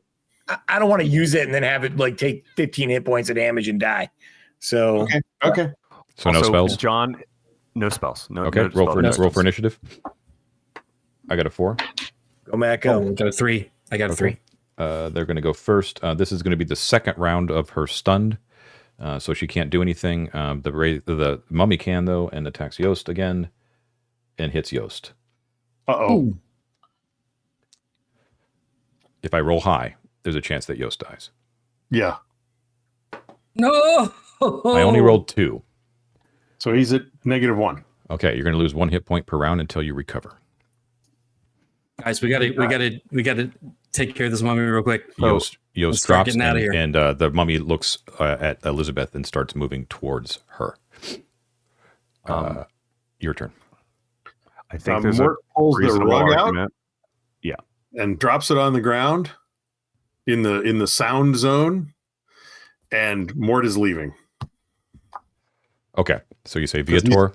He's no good to anybody. Yeah, so he's getting out of there. Okay. Taking the best hand weapon that we have with him. Okay, so the rug is deep inside the corridor right now, and it's basically like right behind Upior. So Upior, you could just take like one step back and be on it. But you hear Mort behind you just say Viator, and he's gone. Okay, the rest of you. I'm going to do another round of damage. 2 more turns with this thing. I mean, what if we drop her? I'm going to keep rolling. I'm holding it till the last. Yeah. Y'all should all get the fuck out. If you can't help, now's the time to leave because we only have a couple rounds. Yeah, I'm helping still. So Mike and I kind of can be the last out, but y'all should get out if you can. So Elizabeth, you don't have to, but this is our best chance of getting anyone out. I think. Elizabeth is now engaged with the mummy. The mummy moved up he to made it engage up her, into- and that's Yost's true. body is on the ground. Yeah. In the northern part. If we can drop this mummy, then we can get Yost's. We can bring Yost, back up. Yeah. So she's gonna have to. If he moved up into melee, she's gonna have to take a swipe with Ignis. Okay. We still have a little bit of time to get out. Do it. Okay. That's cocked. Oh, that hits. That's a 17. That's a hit. Plus 4. Yes. Okay. So damage is 1d8 plus 2. Doesn't Ignis have extra fire shit? Only if light you it. do the command word. Right. Right. So that is a 5. That's 5 points of damage. 5 points of damage. Doesn't quite do it. We're getting close, guys. We're getting close. Okay, should I roll mine? Yeah, do it. Roll high. Okay, it's a 15, which is 2d6. Okay. First one is a 2. Second one is a 4. 6 points. 6 points. Okay. You wail into her, but she reacts to it. Like she's not paralyzed; she's stunned, right? But so she like collapses over the fist, but she's still up. All right, I'm gonna attack her too, John. Is her AC still 20? Oh yeah. Or no, that's not true. She's stunned. Wouldn't it be an auto hit? Yeah, it's an auto hit. Sorry. Yeah. Nice. I rolled a 7 for damage plus 2, 3, so 10 points. 10 points. And what are you using? The magical mace, the plus 2 mace. Right. You did 10. Okay. Doesn't do as much. Okay, but it does wallop into her. That's Elizabeth. That's Upior. That's everyone? That's everybody. Okay. And you guys had 1 initiative? Yep. No, you had lost. Oh, the mummy attacked first and dropped. Oh, Yost. that's right. Drop Yeah. Okay, so it's a new round. New round. I have nothing to declare because this is the last round of her being stunned. So you guys declaring anything? I'm going to attack again. And I guess No spells? Guys, I guess Elizabeth has to like move out of melee, Cast, right? Yeah. Because she can't I would do a cast. fighting withdrawal. So you're doing a fighting withdrawal? Yeah, I mean it's leaving Yost there though. Oh. You don't want to stand and fight with the mummy. It's almost dead. It's almost dead, dude. It is on its last legs. Okay. Yeah, she'll take another swipe at it. Roll for Yeah, initiative. she'll I got a stay 3. It's somebody else's turn. I lost last time. I got it. 3, 2. 5. Okay. Okay. David, squash her first. Okay. I'll roll the d20. Oh my god, I'm so stressed out. Having a blast. That's a 2, so it's only 1d6. Oh, come on, be the D6, baby. Be the six. Be the 6. Gotta visualize it. Be the 6. manifest big damage. It's a 3. That's a 3. Okay. Still up. John, I'm going to hit her again. I got a 5 plus 3, 8. Okay. A little bit less than that. Still up. Okay, and Elizabeth will try to kill the mummy. Come on, baby. Oh, I think that's a hit. Yep, that's a 15 plus 4, 19. Okay. Okay, the 1d8 plus 2. Oh, that's 9 points. 9 points, but half of that. But that is enough. So with Ignis, Yes! you bury the blade hilt deep into its chest, and the mummy drops into a pile of dust and Sweet. bones. Good job. She's going to grab Yost. Well, he doesn't have a collar because he's naked, so she's just going to grab anything she can get. Okay, so you could kill and grab Yost, but not move him. I mean, you Okay, kill so the mummy, she's grab Yost. Don't kill Yost. Yeah, he's had a hard day. Don't And forget that she's got- you need to mark out another hit point off of Yost. She doesn't have a. Does she have a heal spell? She does, but we're in the silence still. So as soon as we get out of here, she can cast it. Okay, anybody else? That's it? No. Yeah. Okay. Yeah. Okay. Yost is at -2 now. The mummy is, Neferet is no longer stunned. Top of the round. You want to declare first or second? Second. For sure. John, I'm going to try and charm monster on her. So Wait, you are. undead are immune to charm, right? We're asking who's going to declare first. So, Are you declaring a spell, Mike? Yeah. So we're Wait, declaring first. I need to know whether or not you guys. I want we to want to go. Undead can't be charmed, right? Charm Doubt. monster? Yeah, probably not.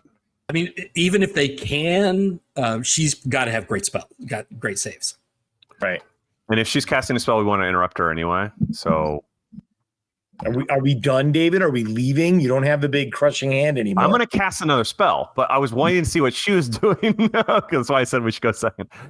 You have I'm one casting a more spell. round of the I'm casting a spell. of the No. spell. No, It's 4 that was rounds. it. Well, the spell is still going, but the stun is over. No, I know. I No, thought I you thought got one that was more the round of fourth. spell. Oh, I do Huh? have one more. Do I? Yeah, you got one more of Yeah. the spell. Okay. Oh. So there's one more fifth. So I'm concentrating for one more round. So I'm not casting. I'm not declaring. She's not declaring. Hit.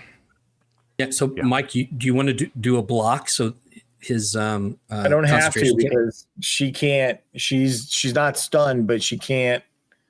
Okay. I guess she can melee attack you, David. You can So, melee yeah. attack you. So So I will block. it. I will block for David. Blocking. Okay. And there's spells being cast? Nope. No? Okay. Roll for initiative. I got a 6. Ted. I'll roll. 6. 6. And I rolled a 3. I got a 4. Sorry, guys. Okay, so who's up? Lothar's in front of her, right? Yeah. Lothar's blocking, and I'm going to cast my last round of the fist. Okay, so Lothar, she attacks. The magic shield deflects all damage, so it doesn't have any effect. You guys' turn. I'm going to roll the d20. Wish me luck. Last one, guys. A 4. Okay, so a d6 again. A 2. 2 damage. 2, okay. Just a slight slap on the face with the clenched fist. Little insult, you know. All right, anybody else? Okay. All right, guys. So Elizabeth looks at the coffer of Yakin's bones, which is on the ground. But she's got Yost in a fireman's carry. John, can she get the coffer? No. She doesn't have And to have her Yost. fireman's carry. She can just drag him, and she could take a turn and get the bones. It's fine. He's got 8 more hit points. He'll be great. You can move faster if you fireman's carry with 2 hands. If you drag with 1 hand, it'll be slower, but you could grab the bones. You haven't got that far. Okay. To go. Okay, we don't have very far to go. So yeah, she's gonna drag him and pick up the coffer and head towards the rug. Okay, so to be clear, if you wanted to, you could pick up Yost and disappear this round, but leave the bones. What do you guys think? Or you can just be at the rug this round. Get the bones. Oh, sure. Get Up the to you. bones. It's Elizabeth. It's Elizabeth and Yost's life. Come on. Those bones have saved us many times. We need those bones. Those bones are really Grab good. them. Okay. Grab them. All right, so you're grabbing the bones, and you were close to the rug. Yep, she's got the There you bones go. and she's got Yost. She wants it all, baby. Okay. Anyone else? No? Everyone's staying? Okay. In for a penny, in for a Solidai. Come on, let's go, baby. Okay, top of the round. Declare first or second? Second. Okay. She is not declaring. Okay, I'm going to cast a spell. So I need you to block for me, Mike. Is that okay? I'm blocking for David. Block and spell. Anybody else with a declaration? No? No. Okay. Roll for initiative. I got a 6. Go, Ted, go. I lost last time. David, I got it. David, you roll. Sure. I got a 4. Sorry. Okay. So you see that she, Lothar and Upior, you see her pop out another pearl from her necklace, pops it into her mouth, and disappears. And you can hear her sort of retreat towards the east, and then far enough that you can't hear anything anymore. And there's just the silence of your breathing right now. And unless there's something you think that you can do mechanically, we're out of combat unless you think you can do something. I mean, fuck, dude. If we leave from here, we leave the carpet behind, right? Yep, we do. How aggressive do you feel? Do you want to try to go kill her? Do you think we can?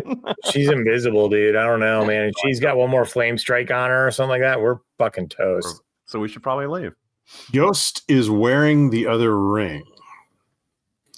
So if someone puts it on and signals Mort, he can make you invisible. And then I can stay back and be invisible. Yep. What spell were you going to cast, David? Brain full of large spiders. You need a target. Is there anything that you can cast that doesn't need a target? No, that's a dead end. So like at this point, I am willing to be invisible. And I mean, I could cast something else. Yeah, I could cast levitate, but yeah, I could just levitate myself up the ceiling, but I need that invisibility ring. Y'all could jump in. Yost. Grab it. Do we need In this this round? session? And well, pertinent question, John. Can Yost and Lisbeth get to me this round? Yeah. Okay. Can they give me the invisibility ring this round? Yes. Let's do that, and y'all get the fuck out of here. I'm going to put the invisibility ring on, and I'm going to cast levitate. Okay. Wait, now let's just think about this for 2 seconds, David. Okay, I thought that's what you want me to do. I'm trying I love it. I love it, but I don't want you to feel like you're doing this for the good of the party, and it's like this is us like straddling the doorway over Geralaz's chambers again, right? Like, I mean, what's the end game here? What's the plot? The best chance I have of surviving and trying to get the rug is this. I'll just play it out real quick, right? Y'all go in. I'm invisible. I cast levitate. With the rug, I go straight to the ceiling, and I hug the ceiling. You know what I mean? And I stay there, invisible, for 6 turns plus 4 turns, for 10 turns. And I can try to crawl out. Well, if it's ring invisibility, I mean, you're talking about levitate, right? The Levitating, ring invisibility sorry. will stay. Yeah. 10 rounds of levitate, infinite invisibility. So for 10 rounds, I can try to sneak out of this place with the rug, which is worth trying, frankly. Yeah. Here's something else. I have on a scroll, I have dispel magic, and I'm trying to find out now if that's a radius. Like if I could just blow it off and turn her visible again, is that useful? You have to target it against a spell. It You says can target it against the silence. it says any effect within a 20-foot cube area. Oh, okay. Yeah, yeah. If you use but it against she's the probably more silence, than 20 feet away from you. You don't know where she is. She's invisible. right. Well, the range though, Ted, is 120. But Hear you me don't out. know where to Okay. aim it. But you don't know where to aim it. Hear me out. It's got to be 30 feet down the corridor. I mean, Go ahead. It's a safe I hear what you're bet. saying. You don't know how fast. Yeah. Here's what I'll say. Tell me I'm wrong or my thinking's, it's late. There's value in her not seeing me pop invisible and go where I'm going. I mean, she'll whatever, right? Point I'm getting at is this. If you cast Dispel Magic on the silence and we retreat into that chamber out of her view, she doesn't know I'm invisible when you give me the ring and I go invisible. So she doesn't know to be looking for me. Yeah. So it's a much more valuable way for me to pop invisibility and go to the ceiling. And she doesn't have true seeing on the circlet anymore either. So she's I not have going to true just fucking seeing. see me. Oh, you have true seeing. You can see her. Yeah, you can see her. You can see her Where's she still. at, John? Yeah. Do you have light that goes down that far? There's we a got 30. We have 30 feet of light You can't see her. from the rug, which is right back. Oh, you can't see. yeah. Okay. So 10 feet into that corridor, and then 30 feet of light beyond that. Okay. So why don't we step back? Why don't we step back 10 feet? Why Cast don't we pick Dispel. up? Yes. Okay. Strategic David, retreat. I think you said this, but just to be sure, go invisible, then levitate. Yes. Yeah. If that wouldn't cancel the invisibility by casting, it's only offensive No, spell, right? It Offensive wouldn't. spells. Yeah. Right. Okay. So is the plan for everyone to disappear except for Upior then? Yes, we're gonna pick up the carpet. We're gonna run back into the sarcophagi room where she can't. We're not in her line of sight. Then we're gonna go. We'll all disappear. David goes invisible. He puts the thing in his backpack and then he levitates and gets out of there. That won't work. You can't activate the rug without being in the hallway. The silent spell. Okay. Well, that's why you need to cast the Dispel Magic on Unless the I silence. dispel magic on the silence. That's what I'm saying. Yeah. So you need to cast Dispel Magic on the silence. John, I'll cast. But then we're in combat. She might very well flame strike us or something like that. It's a one more round, and that's the risk. Yeah. You're not actually in combat. John said we moved out of it. We're 'cause out of she combat. moved away. So then just do it. Just do it right now then. True. Okay.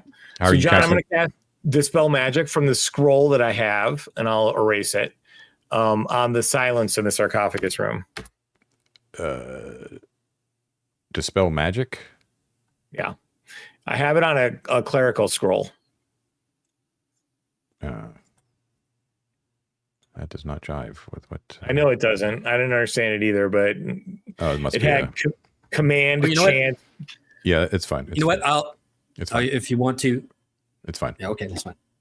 Hold on. Dispel. Level of spell. Spell higher than the level of caster. Dispel magic. Okay, so there is a chance that this is going to fail. Okay, so you're 5th level. I am. Okay, so let's see. That's and she's casting as right. Roll 25%. Roll percentile. Roll over 25 or under 25. You want to roll. You want to I rolled roll. I rolled a 20. I rolled a 20. You rolled a 20. Okay, so the unfortunately the silence is you burn the dispel magic. The silence is still in effect. Okay. Well, then we just do what we were going to do. Come on. Grab. Grab Avaricios's pack. He's got good stuff in there. Not super important, but you can carry it out. Okay, so everyone disappears, only taking, as far as items go, only Avaricios's belongings, whatever ended up surviving. I'm still in there. I'm still going to stay in there. I know. Okay. But Elizabeth everyone else should grab that golden net. Sure. and the net. Okay. Okay. And you pop out onto the rug, say Viator, and get the hell out of there. And you are back inside the enclosed secret room in the pyramid with the weird statue, except for Upior, who is alone in the room. And we're going to have to cut it off there because it is way past my bedtime. So we'll pick it up with Upior solo alone in the Neferet's tomb and see how he gets the hell out of there. Okay, that will do it. All right, everybody. Thank you for watching. You've been watching 3D6 Down the Line. Please don't forget to like and subscribe. Don't forget to sign up for our Patreon if you have the wherewithal, and join our public Discord. We have lots of fun conversation going on. Thank you, as always, to our patrons, explorers, delvers, and especially conquerors. David, who are the conquerors this week? Excuse me. Well, first of all, thanks to, man, I'm wound up. Deep breath. Thanks to our newest conquerors, the Familia Mirando. And thanks to the rest of you, as always. We couldn't do this without you. Mercury 605, Ruben D. Collar, Dave Rosser Jr., Andrew, Hannes Burkhammer, Dakota Nielsen, Horse of Oz, Cam, Stephen Casenberry, Brad and Aiden, the Logan family, Kabrowskis, Declan Koneski, Chad Cartier, Magic Meat Machine, Tom Laurie, Phil, G Tokyo Time, Terry Barney, Eric Lawson, Mando NZ, Faisal, James Doig, Nefarious Gamer, Grunt, Andrew Schroker, MM, Michael Schilling, Stefano Diamalo, the Hex Brawler Twins, Summon Toast, Adam the DM, Jib Cutter, Scott Earsley, Mech Jack, Kick Maniac, Dire Grew, not Matt but not least, and the rest of our Matts, Matt Mason, Matt Gardner, Matt Koenig, and Matt Young. Thank you guys so much. Thank you, everyone. Really appreciate the support as always. Everyone have a great week, and we will see you next time. Bye, everybody. Take care. Thanks, John. Thanks, John.